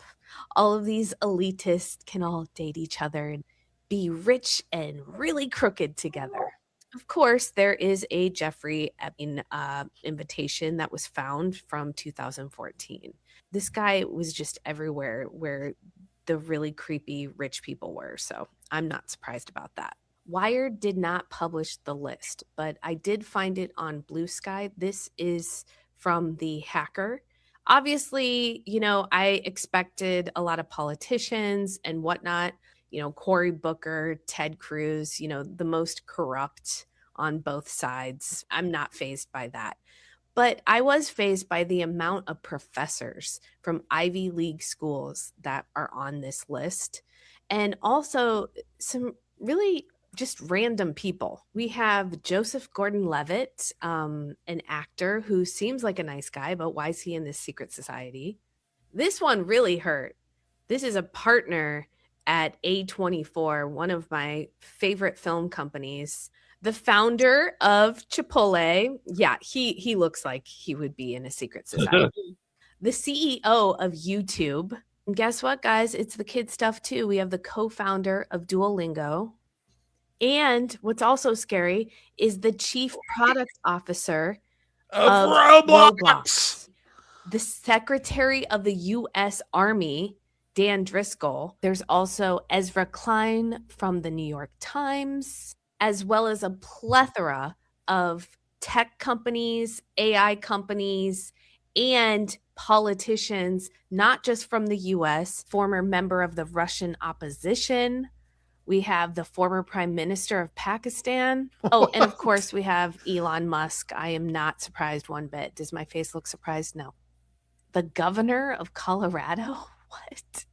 Songwriter and producer of La La Land? And obviously tons of money people from investment firms and venture capitalists and all of that stuff. These are all very powerful people in many different facets that were curated by Peter Thiel, who is not a good guy. Clearly, he is a puppeteer in this secret society, and they are all getting together and they're influencing the world decisions. They're trying to predict the future. This is like essentially a thing. Let's see what this lady says about it real quick. List of members and guests for a secret society co-founded by Peter Thiel just leaked. What timeline is this? Anyway, I have the list. And there are naturally some interesting, if somewhat unsurprising, names on it. There are two lists, but let me explain what dialogue is first. So in addition to this list, which was released publicly, a second list also... It's just a yap fest. Yeah. Oh, yeah. Kinder, were you there, bro? Were you? and Wicked Kinder is. Yes, I just realized that I'm. See, I need to alter my voice so then it'll sound like I'm one of those hiding people. I thought you had some crazy glasses on or something. No, I was laid back. Morgana, can you remember Elizabeth Wettlaufer? I've got it written down. All right, awesome. We told Crystal we would do a Friday episode on that. Yes. Ronnie Okay. said she was his nurse once. Ronnie said she was his nurse one time, and she is from Ontario, so I believe that. Uh-huh. Okay. Yeah, but yes, I've got it on the list. Pick a number 1 through 5. 22. Hey, I want to say before you move on that did you see where the Kushners just are trying to buy an island? No. Yes, off the coast of Albania. And I watched the thing the other day and I meant to send it and I forgot to send it to y'all. But it showed it's part of it is it's strategically like this place that governments want because of the strait that it borders. But it's got bunkers on it. It's got munitions depots underground and all kinds of stuff. But, it's just going to be such a nice home for us. The power of AI. I showed I seen a video of not a video, but a picture of Elon Musk's house. And it's like a real small house. And everybody in the comments was like, they don't know that there's a 16th floor elevator right below the house. That's it. There you go. Yeah. There you go. Okay. I'm picking for us. This one's for Jenny. We're getting into psychedelics a little bit. We haven't had one of these kind of videos, I don't think. We've seen MK Ultra stuff, obviously, but this is a little bit different. Oh, I found her, ladies and gentlemen. That's right, the infamous, notorious, secretive Melissa Cargill. She was literally one of the moving forces behind the psychedelic revolution and the Summer of Love. As the primary chemist for this man, Owsley Stanley, the creator of Owsley acid, the preferred acid of the Beatles, Brian Wilson, Jimi Hendrix, Janis Joplin, and countless others. But Melissa is also a part of the very notorious Cargill family. Yes, the Cargill family, who's the #1 provider and miners of phosphate in the world, and who has countless modern human rights violations, including slavery and forced child labor, which is also slavery. But after this billionaire heiress helped to create and design the psychedelic revolution that derailed the lives and careers of greats like Brian Wilson, she disappeared, or so the legend goes, until today. Because I found her, folks. Because as it turns out, she is now Melissa Jeffress, living in remote Australia. But wouldn't you know that finding Melissa has only really opened up a lot more interesting wormholes? Because as it turns out, she's married to this man, Jerry Jeffress. You might know him as the creator of the technology that they used to film a little thing called Star Wars. Yes, that Star Wars. Now, before Jeffress ended up on the set of Star Wars filming some really cool special effects that changed films forever, he was involved in some government-funded psychological environmental research at Berkeley, which is where his future wife, Melissa, and her then beau, Owsley Stanley, were producing and dealing LSD and STP, while the CIA was simultaneously funding experimentation and research and a lot of other heinous things at those universities. Jeffress and his research partner, John Dykstra, got a lot of attention. You ain't getting this on YouTube or Facebook Reels. I don't care. At Berkeley for this research, which is what got them the government funding. But it would also allow Jeffress to go on and form ILM, which would work with Lucasfilm on Star Wars, which according to Melissa's CV, which is still posted on her 2004 website, that's where she met Jeffress. I'm sure they didn't meet in the Berkeley chemistry program that they both attended with Stanley. Anyway, to say that this has opened up another leg of the rabbit hole is an understatement, because a lot of the stuff Melissa Cargill was getting up to coincided with some major government operations like COINTELPRO and Operation Chaos, which I'll be going into. It's an insane story, and one that makes you look at the hippies even more sideways if you weren't already. So if you want to learn more, head over to patreon.com, where I'm going to be releasing all of my research. And obviously, all these people, like, you can just look here for the tags. We're not stealing their content. We're giving them credit. You know, Giving I them credit. remember the first time I heard Yes, we are. COINTEL, the person mispronounced it as COINTEL.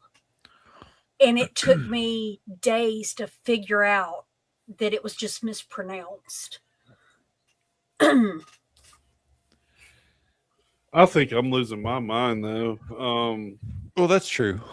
The other day, I was asked a question in an interview. How would you challenge the status quo?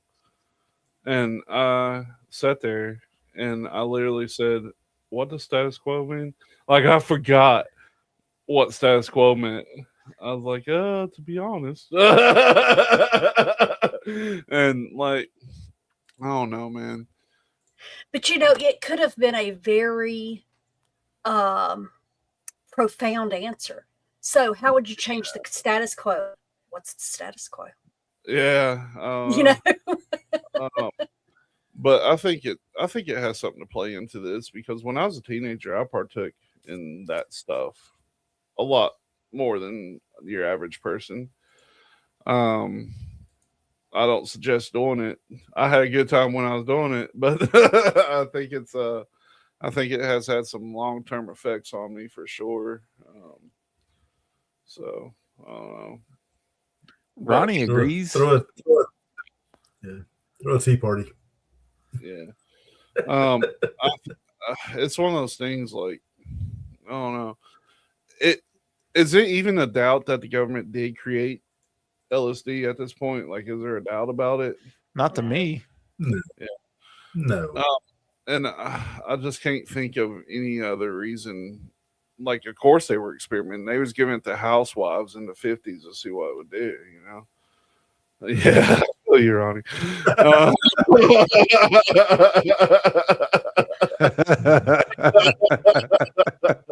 You know, I just have a totally and completely messed up system, because I never hallucinated. I watched a lot of other people hallucinate. But Are we saying that DMT is laced with artificial intelligence, Jimmy? It could be. I mean, it really could be. Because some of the DMT experiences, you know, they see the woman in purple, people see the dome, like, yeah, the tetra figures. Yeah. So it really could be. I mean, there was that theory a long time ago that they traced human what creates a human down to a singularity, and it was binary code. You know what I mean? So, but how though? So is it that we've been hit with like the nanodust that we were talking about, and then you just get interfaced with, or is it because you're smoking something? How does the smoke, how does it interface with AI is what I'm trying to say. I don't know. didn't we all decide You got that the if we ever call-in got number? the opportunity that we were going to get together and do ayahuasca? Yeah, sure. Okay. If I win the lottery this week, that's the first thing we're going to do is take a trip to Costa Rica as a group. Jenny, put your email in the. If you're sitting outside, put your email in, and Cecil's going to send you a link, and we're going to talk about this. If you can get on. I can't access the email. I can. Okay. I'll send you a link. Put your email or something in. Yeah. How did we do that the last time that we had her on? Exactly like that. We sent her a link. Okay. But I don't know, man. The whole psychedelic movement and stuff. It sounded groovy as a teenager, but now knowing what it was originally developed for, it's like, what's the long term? Do you hardly ever hear them talk about the long term effects of that? Yeah. Yeah, they figured out new ways to get the same result. Deeper shades of doom. Through pharmakia. Jenny, if you can jump on, put your email in the chat. If you can't jump on, we'll keep playing videos. But yeah, it's some wild stuff, man. Some wild stuff. Because I'm invested in the brain to AI interface.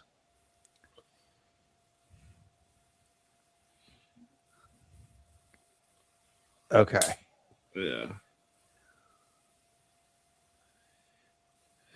Yes. Yeah, that's true. Yeah, well, the FDA is crazy. Oh yeah. They get lobbied just like private equity. Yeah. Just like all your publicly traded companies. Mm-hmm. Yep. And there's so many things that are put into our food and things like that are illegal in the majority of countries in the world. The pizza's the one that pizza, man. How it had deceiveth me. We quit buying pizzas. We just make them right here. Because when I decided, I was like, I'm gonna make pizza here, because when I was buying them from like Domino's, Papa John's, wherever, I'd eat them, and the whole next day I felt like I was hungover, like headaches, sweats, all kinds of stuff. And now that I make them at home, nothing like that. Not one drop of that. And yeah, and it's weird, because what are they putting different into that I buy from a franchise? Chemical to what I make right there in the kitchen. You know what I mean? Right. Yeah, I think I've talked about this before, but I used to work for a very famous the pizza sweat. That's what it is, man. It's crazy. I worked for a very large pizza company, and they would send frozen discs of dough, and we got these massive aerosol cans of stuff called an activator, and you would spray these aerosol cans all over those discs for them to activate. And it was the chemical list was like this. I worked at a mom and pop pizza place, so it's probably just a ton of chemicals, dude. We made Jenny, our dough on spot. Jenny, I know you're on a rant right now. Put your email in the chat and come talk to us if you can. She ain't got to. She don't want to. That's true. But I mean, and the thing is, like, all I use is yeast, sugar, flour, and water. And the flour I get is just like the most basic form of flour you can get. And it seems like I've started losing weight now, and I'm not even doing anything to do it. We just quit going out and eating so much. It's weird. It's strange, man. Yeah. Yeah. She's talking about the psychic spies. Yeah. Yeah, I mean, they're everywhere. That was part of the whole. What was that program called? Was that MK too? When they were people to like. Yeah.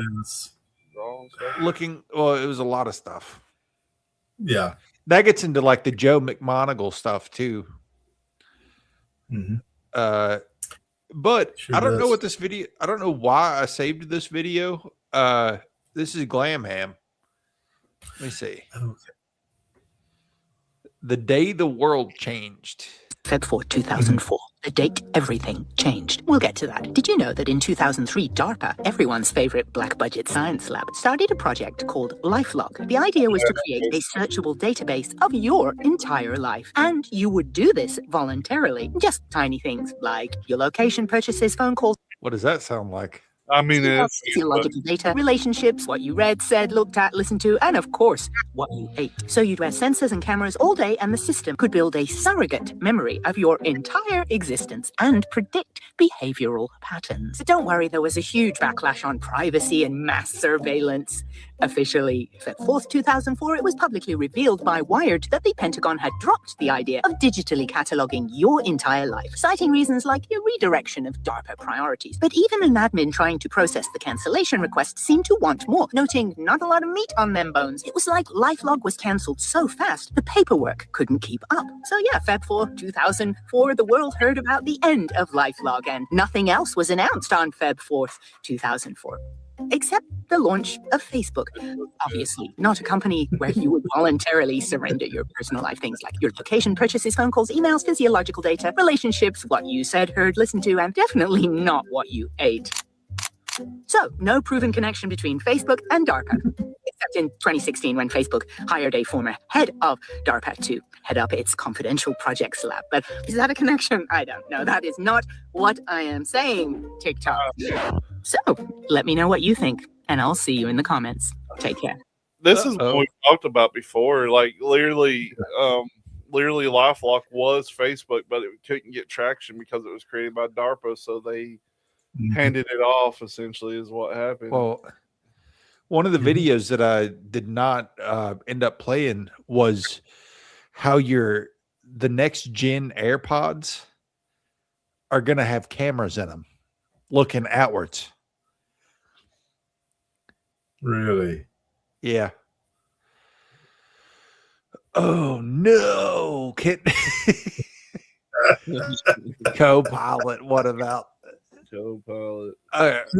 This is it's still on the subject of AI, but it is comedic. We're taking a comedic break. This dude cracks me up. I'm gonna go 100 yards away, and you let me know if you can still hear me. Yeah, absolutely. Just go ahead and walk that distance, and I'll let you know if I Okay. can still pick you up. Okay. Now I'm 100 yards away. Now, can you hear me? Yeah, I can still hear you pretty well. There's a slight drop in clarity, but I can understand you just Okay. fine. Now I'm gonna go 200 yards, and you let me know if you can hear me. Of course. Go ahead and walk that distance. I'll keep an ear out, and once you Okay. stop, Now I'm 200 yards away. How do I sound? so it's a bit harder to hear you now. The sound is more muffled, and I'm catching maybe just every other word. If you can, maybe speak closer or speak a little louder, and I'll do my best to keep up. Okay. I'm taking one step closer from 200 yards. Let me know if it helps. Yeah, that's a lot clearer. I can definitely hear you now. Almost like you were closer to when you were at 100 yards. So this is good. I think I've got you. Okay, but just to test, I'm gonna go 1 mile away. Let me know if you can still hear me. All right, that's a big jump. I'll keep listening carefully, but Okay, I'm a mile away. Can you hear what I'm saying? I'm having a pretty hard time now. The sound is really faint, and I'm only catching bits. If you step closer or shout a bit. Okay, I'm taking one step closer from a mile. Does that help clear it up? Yeah, that does help a lot. I can hear you much better now. Still a little distant, but What am I saying? Yeah, so you said you were taking a step closer from a mile. I can tell you're asking if it helped with So you clarity. can hear me from a mile away? I can hear you, but it's really faint and kind of patchy at that distance. If you keep moving closer, I think the signal will get even better. But Okay, I'm actually only 2 inches from you, and you say you're lying. I see what you did there. Yeah, it sounds super clear now. Basically, like you're right next to me. I Yeah, appreciate I that. was the whole time, and you acted like I wasn't. Got it. Yeah, thanks for pointing that out. I'm gonna go 100 yards away. Oh, God. The power of AI. I mean, I think that we're starting to see, because AI feeds off what people input into it. You know what I mean? It builds knowledge off that. And think about where the knowledge is coming from now. You know Listen, what I mean? if Like, GPT ever gets a body, that guy's the first person they're coming after. Like the T100's going after that guy. I thought of you this past week, Tully. I read an article that said that there is so much AI slop out there now that AI's LLM is starting to teach it trash, that it's actually putting it out. Like Tully will love that. He will absolutely love that. because everybody, if there's not something that will filter out, nonsense, and You don't know if you trust AI, Nick. What are you talking about, dude? What are you talking about? I think that's what if there's not something to filter out the nonsense and things like that, it's just going to end up being like a human. Yes. In a way, like flawed, like Mhm. you know what Yeah. I mean, like seriously flawed. Or Ronnie, it's going to start telling you crap like, my grandmother had hair just like yours. Ronnie, that could be the opening line for the most epic hip-hop song. That'd be a badass line for a hiccup song, actually. I can see Eminem saying that. It stopped responding. That's crazy, dude. That's crazy.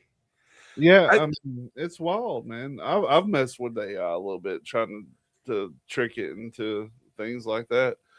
It does get a little bitter sometimes.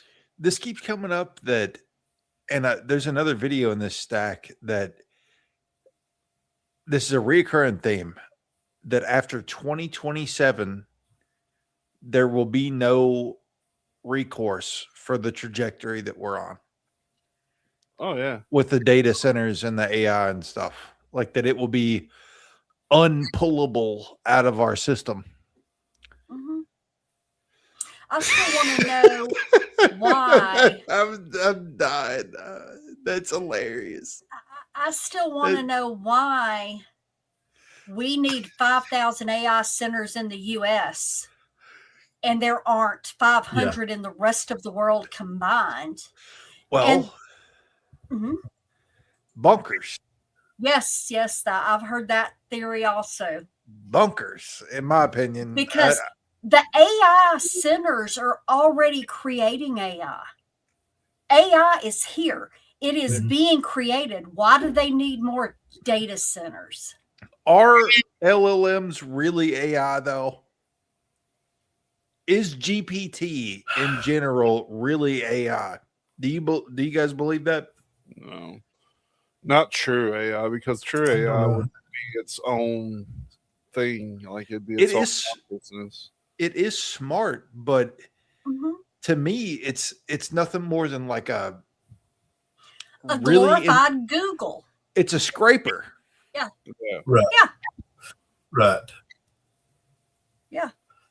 With this right here, my take on that, I've been trying to understand why all that AI data centers. The free AI right now, I think it's probably a test. It's just like with all the slop that's in it. And probably this new stuff that they're building, it's not going to be exposed to that. Is what I think the difference will be. So we've said this before on the show, but if you don't, the biggest, baddest monster on the planet is BlackRock, one of them. Yes, right. And BlackRock has been using a version of AI to make their trades since they were built, since it was a company. It's called Aladdin. Yeah. And I always think there was an X-Files episode in the early 90s about AI that they got it quarantined to a house, and it was all this crazy stuff that it was doing, that it was able to do in this house. And that X-Files episode I think about a lot because it's super relevant to today. There are a lot of things from the 80s and 90s that were fiction that are relevant today. Someday we're going to have to sensitively talk about 9/11, baby. Yeah. Because that was maybe the most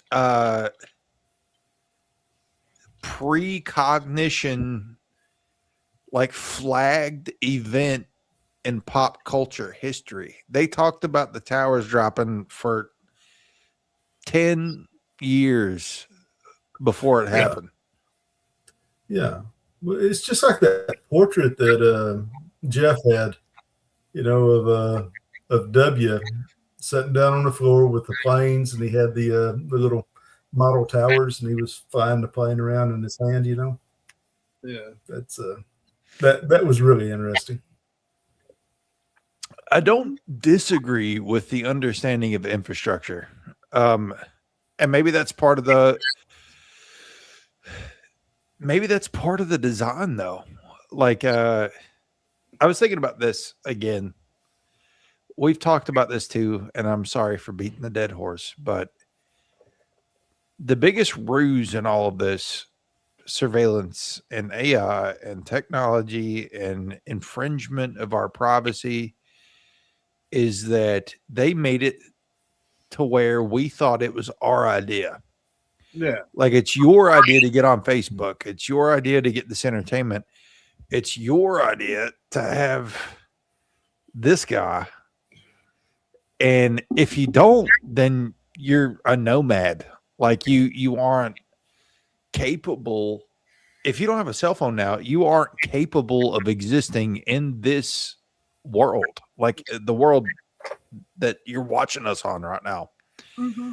And, we suffer through this, not necessarily because we want to be in it, but so that we can all have this conversation from many, many, many miles away. Man. I mean, they made us think it was our idea. Well, I mean, when the internet started, I mean, I'm lucky enough to remember the beginnings of the internet as what it is now. And I was lucky enough to be on the internet. Back then, it was fun. It was like an exciting adventure you was taking, every night, and hoping somebody didn't call and kick you off the fucking mess up your download. And it was truly free. It was the Wild West. Like, you could put anything you wanted on the internet. You could make a cbg.com website like that, easy as could be. And it was so immaculate, so great. But then restrictions, overreach, and things like that has led us to where we are now. And I don't think there's a way to ever get back what it was and what it could have been to what it is now, which is Mockingbird amped up to 1,000. Do you think the internet was always there and they just tapped into it? That's the rumor, ain't it? Like, it is, yeah. That's a conspiracy. Yeah, the internet's always, so we just found. We've talked more than once about the fact that the things that we used to look up and find on the internet that you can't find anymore. Yeah. The original conspiracies and deep dives and rabbit holes and stuff. I can remember sitting in a library for days on end looking stuff up and just being amazed by what I could find, back when you had to pay for your internet by the hour. I don't have to have anybody clear my internet browser, Nick. The only thing that's going to happen, if I know it's happening, I'm going to take this, I'm going to go That's how originally that I got into the woo was the old internet. And you could find stuff, I don't want to date myself, but you could find stuff like on astral travel. There were a lot of spiritual practices that had very detailed, like, stuff you could never find today on the internet. If you just Google it, Google's going to be like, oh, our AI detected that you're in a psychosis, so we're sending the police. So there were things that I got into personally as a result of the internet that led me down life-changing rabbit holes in spirituality and paranormal and all of the experiences, cryptids. Nick, Android's tracking your ass too. Well, as an Android user, it tracks him. I am an Android user, and I'm convinced that I can think about something hard enough and see an ad for it downstairs by the time I get down there. Yeah, for sure. And think about how like advertised we are too. Like you see ads everywhere now. You can't even pump your gas without seeing ads. No, they play fucking commercials at the gas pump now. It's Listen, if there was if there wasn't cameras, those screens would not last. Yeah, that is a very true statement. That's absolutely true, Kinder. They saw the ultimate marketable. It started as spam. Yeah. Well, okay, and just dating myself, but it's the same thing. The original MTV, it was truly music television. It was awesome. Yep. And then they discovered commercials and reality and all the other stupid crap. Like the Learning Channel. Yeah, the Learning Channel. Jesus, man. Yeah, it was actually learning at one time. Do they even call it the Learning Channel anymore? No, now it's TLC. So they just they don't even have a name for it now. They're just like it's like in parentheses, in teeny tiny type. But yes, it is TLC is how it's advertised. It's about now. fat people like myself on their weight loss journey. That's what it or is. it's about a 90-day fiance, huh, Tully? Hey, I don't know nothing about that. I just got here. I've been away for months. That's the thing. It was kind of brain rot when we was back on it in the day too, Kinder, but it was like you had to read. You had to read through the whole thing to get the information. You know what I mean? Well, yeah, think about okay. Here's what I'll say. I try not to be too hard on the younger generations because our senior generations as older folk were super skeptical of us as well. Oh, yeah. And I think it sets the precedent of like, well, we have to be hard on them so that they come up, blah, blah, blah. But we're just in this endless loop of there's clips of newspapers from the 1910s being like, nobody wants to work no more. The Like original or the furthest back you can find a statement pertaining to or basically what's the younger generation coming to was Aristotle. Yeah. Did it say nobody wants to work no more? Like, Well, it just said, what's the younger generation coming to? Because, they don't have morals and they don't want to do this and that. But, and I'm the same way because, I hear people like, especially like running millennials in the ground. I've got millennials. You two guys are millennials. Y'all are fucking awesome. That's true. You work your asses off. You're smart. You're good people. So for people, when they get started, well, damn millennials, you know what? Stop. well, millennials are the new Gen X. Yeah. We're old now. Like See, I've got a coworker. She goes, I was so insulted the other day. I'm like, really? What's that? I was referred to as a geriatric millennial. millennials go all the way to She's 1981. 43. She's 43, and she was referred to as a geriatric millennial. Yeah. You got Zoomers and Alpha now. Alpha's Yes. starting to get of somewhat age. So Yes. My nephew. And okay, but it's the perfect example. I had somebody fairly recently. Well, that's the bunch that ate Tide Pods. I'm like, okay, let's stop. Let's stop. First off, Bring that back. I said 7 people ate Tide Pods. My generation sniffed gas and used to buy stuff in a bottle called Rush that you literally spent $6 for, sniffed it, and it gave you a head rush. That was just as stupid as damn Tide Pods. Not an advertisement, but I got something like that now. It's called Vapor Inhaler. There you go. There you What does go. that do? But there's something totally stupid of What does every it do? generation. It Helps clears you- your sinuses, doesn't it? Yeah. So it's like smelling salts. Yeah, yeah. It's like them. They got something called boom boom sticks that's supposed to wake you up. These work better. Thank you. Yes, I remember a little same. darts. Or those damn clackers. Because somebody made the comment, "Oh, that acrylic." No. I had some glass ones, and yes, they would shatter. Those clackers were awesome, though. Yes, they were. If I had one now, I'd be clacking it. I'll be fair to the older generation. When I was a teenager, I was a fucking heathen. I mean, looking at me, both eyebrows were pierced. My septum was pierced. Both corner lips. I had big holes in my ears, and my hair was always green or something sticking straight up. I was wearing ball chain necklaces, and I'd walk into school, and if they said anything to me, I'd be like, "Fuck you," you know what I mean?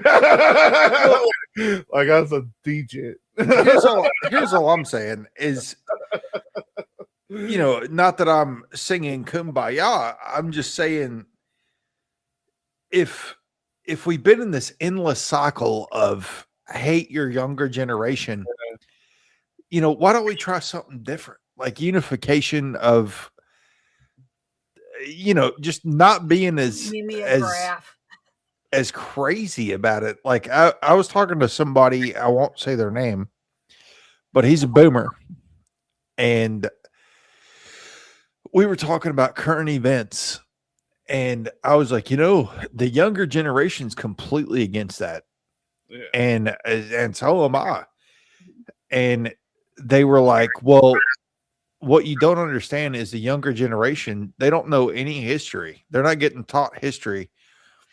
And I was like, well, do you think that we got taught history? Because the dude whose daughter ran a pedophile ring owned the school books. Like, what are you talking about? Absolutely. I worked with a guy that was from Connecticut. Okay, he and I were talking one day.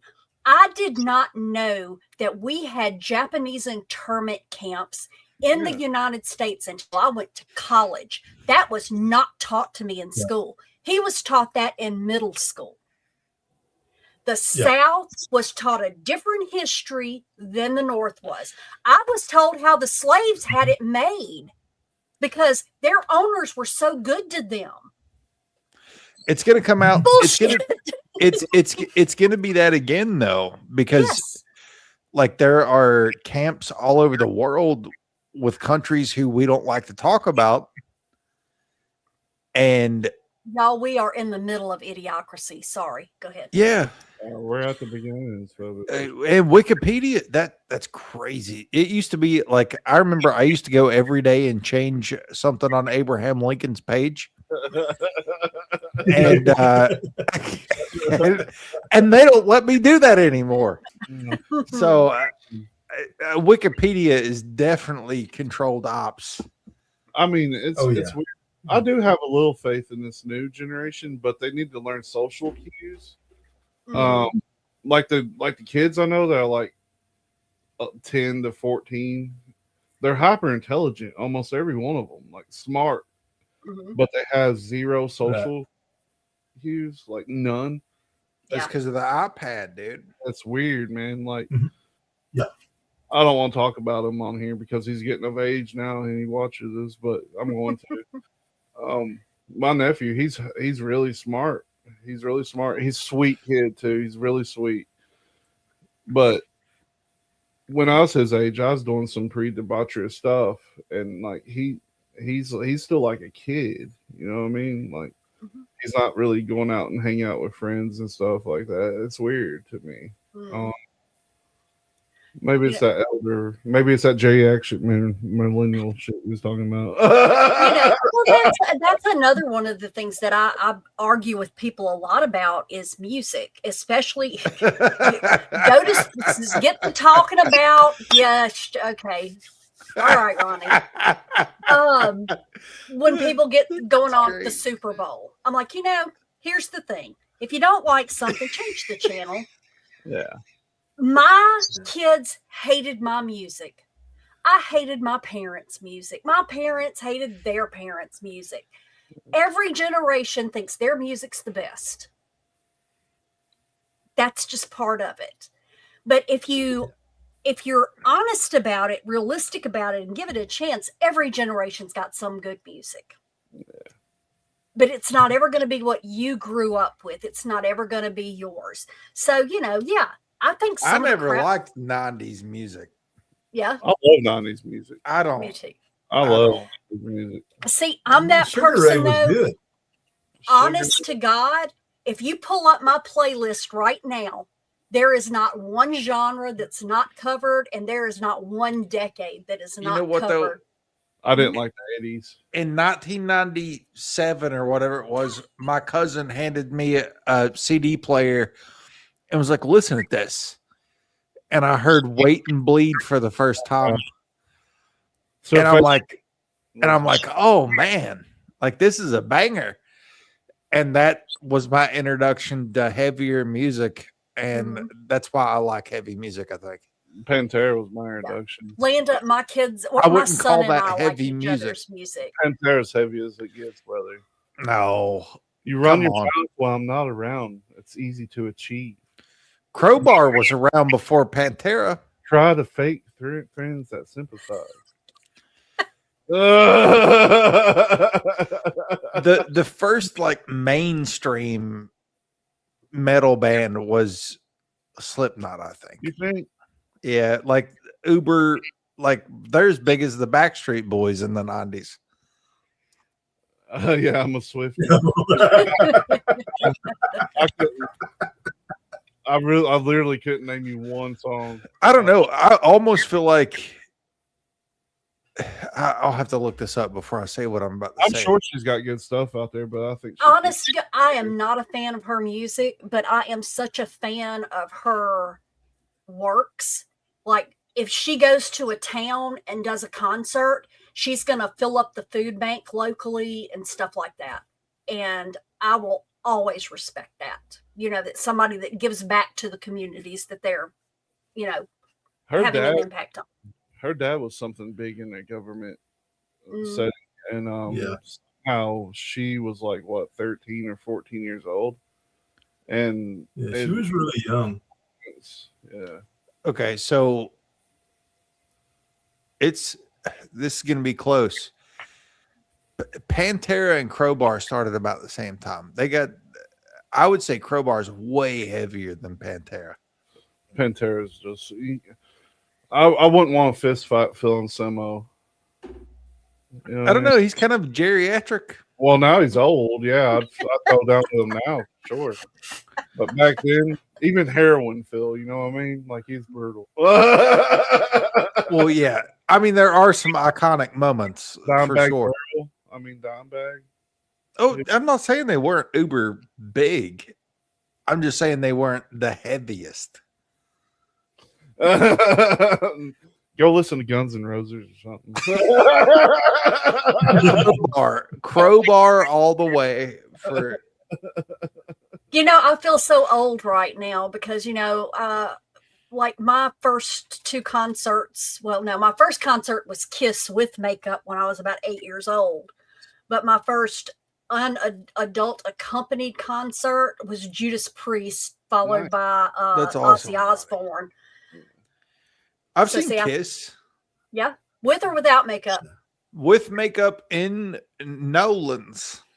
Yeah, because I've seen them both. Like I said, I saw them the first time, like when I was a kid with makeup, and I saw them twice when I was a teenager. Once with and once without. Motorhead, yeah. Yeah, Motorhead. They were heavy. The 80s punk scene. I don't like 80s music generally, but I do like Pantera, and I like the 80s punk scene and stuff like that. You know who in my mind, somebody that's super underrated is Dio. Dio was awesome. I saw him in concert Yeah, too. Dio to me was better than even like Dio just resonated with me for some reason. Okay, here's one. and like I said, I mean, I know we totally different music generation, but what was the most, if you, and you may not have one, mismatched mashup in a concert, opening band and headliner? Jesus, I don't know. Well, I went and saw Crocus and Iron Maiden opened for 38 Special. Really? Why? I would say know? like personal shows that we did. Like there would be like acoustic bands. Yeah. Mhm. And then we'd get up and just start chugging. Like it was very mismatched. I went and saw my nephews when they were down here in their band, and they were screamers, you know, just the heavy, hard screaming. And the band that opened up before them was like bordering on country Southern rock. Yeah. And all in a big old biker bar. And you're like, boy, that's a big swap there. But yeah, like I said, I never understood, you know, why would you pair up? One of my favorite things that I'm seeing now that I'm getting older is all of us that were out here creating like the most brutal music we could possibly think of. 90% of those people are now playing like folk music. Not me. Not me. It's still on my heart, dude. I still love it, but there's nobody to play with anymore. And it's fun. Oh wow, Ricky Skaggs opening for Kiss. That one's yeah. You know, at some point, I've got a lot going on. Like this will be the last time you guys see me for a little bit, but at some point, I'm gonna have like a post rock album coming out. A heavy post rock album. I like Well, I want to hear it. I'm writing it in the cover of not. I'm hoping to have it done by December, and the months are going quick. So yes, they are. We'll see. I've been thinking about going back to the Doom side and just on Doom stuff right here. It's a little doomy. It's a little doomy. I love Doom. I'm gonna get a 6-string bass and just get a wall vamp. One of the best investments I've made in the last 12 months is in a 7-string Schecter with those Fishman Fluence pickups. Yeah, those pickups way better than EMGs for anybody that plays music out there. This 5-string stiletto I have has some pretty decent EMGs in it too that matches the Fishman's real good. So we should start a band. I agree. Kinder. I agree, Kinder. Yep. Yeah, definitely, because I was listening to some crazy shit. You guys remember Mindless Self-Indulgence? Yeah. I love Mindless Self-Indulgence. I went back and listened to some of that the other day. You know, it's some of that, and like, what was the other one? The other big band that sounded like that. Oh man. Smile Empty Soul. Smile Empty Soul sounded nothing like Mindless Self-Indulgence. A little bit. You're insane. Smile Empty Soul was post grunge, and Mindless Self-Indulgence was like tech rock or whatever. A little bit. You're insane. I can't play a lick either, Nick, but I've got 73 instruments in there in case I ever decide I want to try it. Yeah, you just gotta. It takes a lot of discipline. No, see, you missed the conversation we had a few weeks ago over the fact that I have to be very careful when I say I like something, because I made the comment to my husband one time, you know, I always wanted to learn to play the violin, and 2 days later there was a violin sitting in my living room. So that's how I end up with a lot of instruments that I've never. Well, I finally had a breakthrough. So I've been trying to do big sweeps for 15, 20 years. There was one point that I was in a band that I could sweep pretty good. Yeah. And this dude popped up on TikTok, read my mind, popped up on TikTok, and he explained it in a way that nobody, even people who could do big sweeps, I know people who can do big sweeps personally, like good friends. Yeah. And it don't matter how many times they could put the guitar in my face and do it. And it don't matter how many times they did it. I just couldn't wrap my brain around it. And it showed me a video of this guy. And he's like, let me show you what you're missing in this. Yeah. And it was how the pick was turned in his fingers. Yeah, I've been seeing that recently too. And I commented and I'm like, this just solved 20 years of problems for me. Like within 3 tries, it went blah, blah, blah. Yeah. I'm just like, oh, okay. To be fair, one of the guys he was trying to learn sweeping from, whenever I asked him about it, he's like, oh no, dude, I'll just do this right here. Yeah. It was like, how are you doing that? It just goes, and I just like, okay, that's great. I was like, all right, thanks for showing me, I guess. Fucking prick. But I did a lot recently too. I need to sell some music equipment actually. You want to buy something? You need a bass. You need a bass. I don't need a bass. Yeah, I've got a 7-string guitar that I can turn the bass up on the amp. They ain't the same thing. It is the same, dude. It's totally different. It's literally a bass string. No, it's different. 1 bass string compared to 6 or 5 or 4 is different, sir. I have 6 guitars at the moment. And a mandolin and a banjo and a ukulele, huh? True. How did you know that? Have I said that before? Because I listen, Tully, and you haven't said, "Oh, I have this, and this." I have a lot of stuff. But you said, "Yeah, well, when I was playing the banjo the other night," so I do listen to you.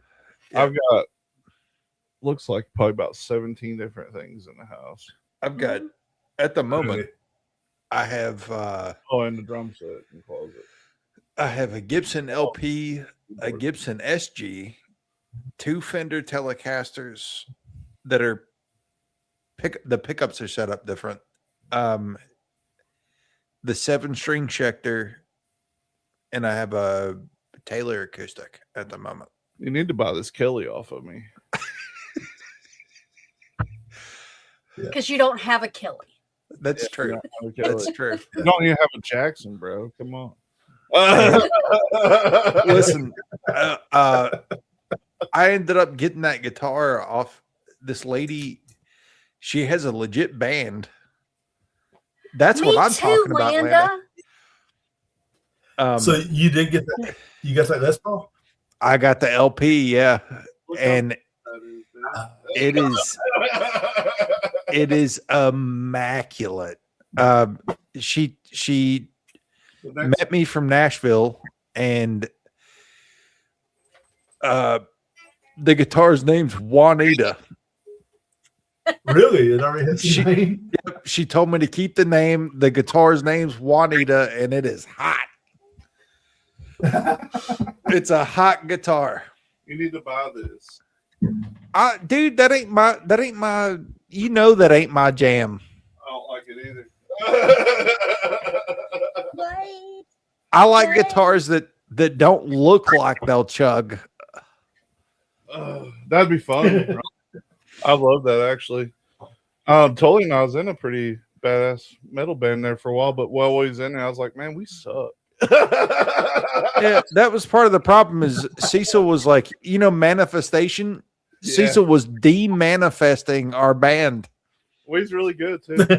Landa, you really do not want to hear me play violin. I will tell you though, I did get to the point where I had it rosined perfectly so that it would make a sound when you put it across. Really? We could do an episode on guitar lessons. That'd be fun, actually. Yeah, that'd be cool. I bought a 6-string banjo off Tully a while back, which is pissing me off because he won't buy this Jackson. I just don't need another. I don't need it. I'm just messing with you.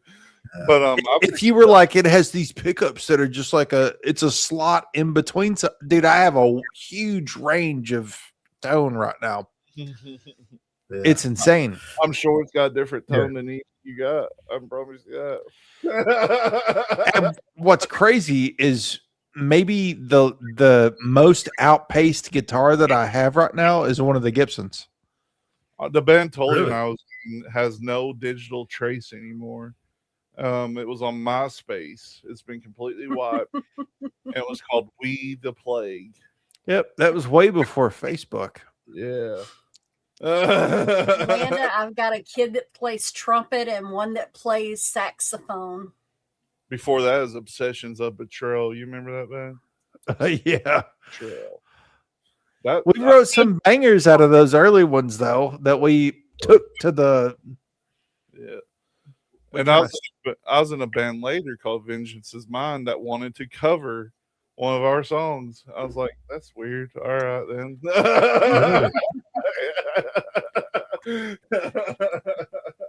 That's cool. And it was hard. It was a hard one to cover, too, by the way. And, Well, Cecil, are you still considering trying to put an album together as well? Yeah, but it's gonna be the acoustic bullshit. It ain't gonna be metal. Yeah. On that note, we've been going. Yeah.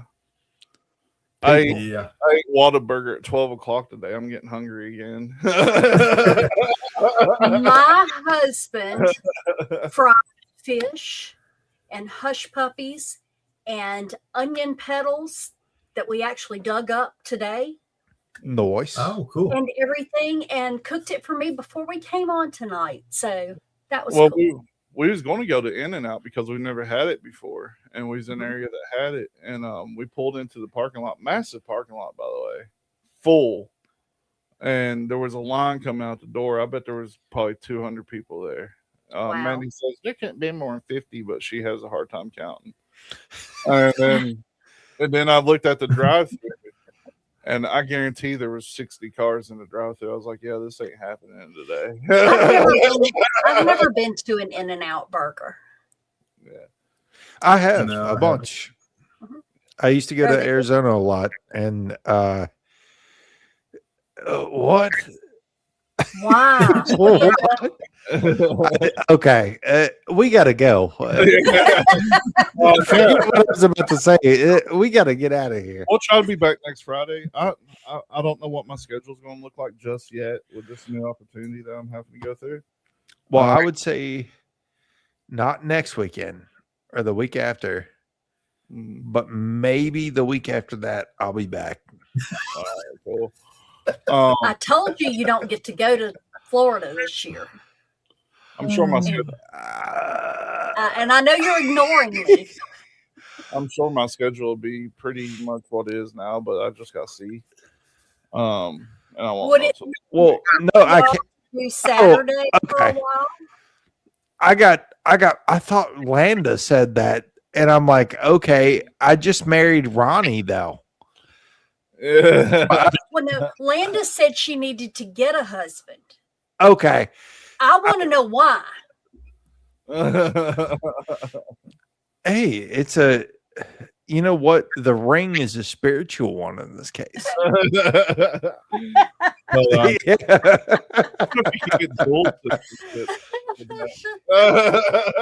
Oh, to cook for you. Hey, Hey, girl, hang out with me. I'll cook for you. that's the plus here, Ronnie, is I'm an amazing cook. That is true. Same. I have dedicated I cook 90% of our meals. Mm-hmm. So you got stuff to look forward to, buddy. Tastes that you've never tasted before. And Landa, I won't ask for all the crap a husband would. I just say, just help me get the dishes done, and I will feed you every day. Yep. Me and Tully's actually discussed this, and I'm sorry, Amanda or Rachel, if you're watching it, but oh yeah, we're getting. If anything ever happens, me and Cecil's getting married to take the marriage benefits. Yeah, if anything ever goes down, right? It'll be, what was it? I now pronounce you Chuck and Larry. We're doing it up. As long as I get to be the best man or best girl or whatever. Yeah, you can be the best everything. Well, you get the flower girl, Morgana. Okay. Steven's officiating. You know, legally, I can do that. We get married at the playpen. Wait, can I both be the one marrying and marry us? Because I'm ordained. And Me too. It'd be like you can now dab each other up. That's like passing the football to yourself, though. Like I don't know if you're allowed to do I that. don't know if that's legal or not. So yeah, me or Steven are gonna have to officiate. Hey, I'll give you away. How about that? We degraded into the ditch again. It will be chicken wings. Yep. Chicken wings are on the menu. I can cater. Okay, but I do not make wedding cakes. We don't No. like wedding cakes around here anyway. I'll make take no cakes. We'll take brisket cakes. I'm not a big sweets person. Steven just makes a big brisket. It'll have the topper on it. Okay. Oh yeah. Steven does make a pretty brisket. Yeah, I can do the brisket, and the topper could be beef ribs. Okay. No, Roddy, we'll figure it out, dude. You know, you could go Figure it out. to Utah and just do the whole brother wives thing. Here pretty soon, I'm sure that it will be acceptable. We'll be a few husbands just chilling. I wanted to play WWE 2K26.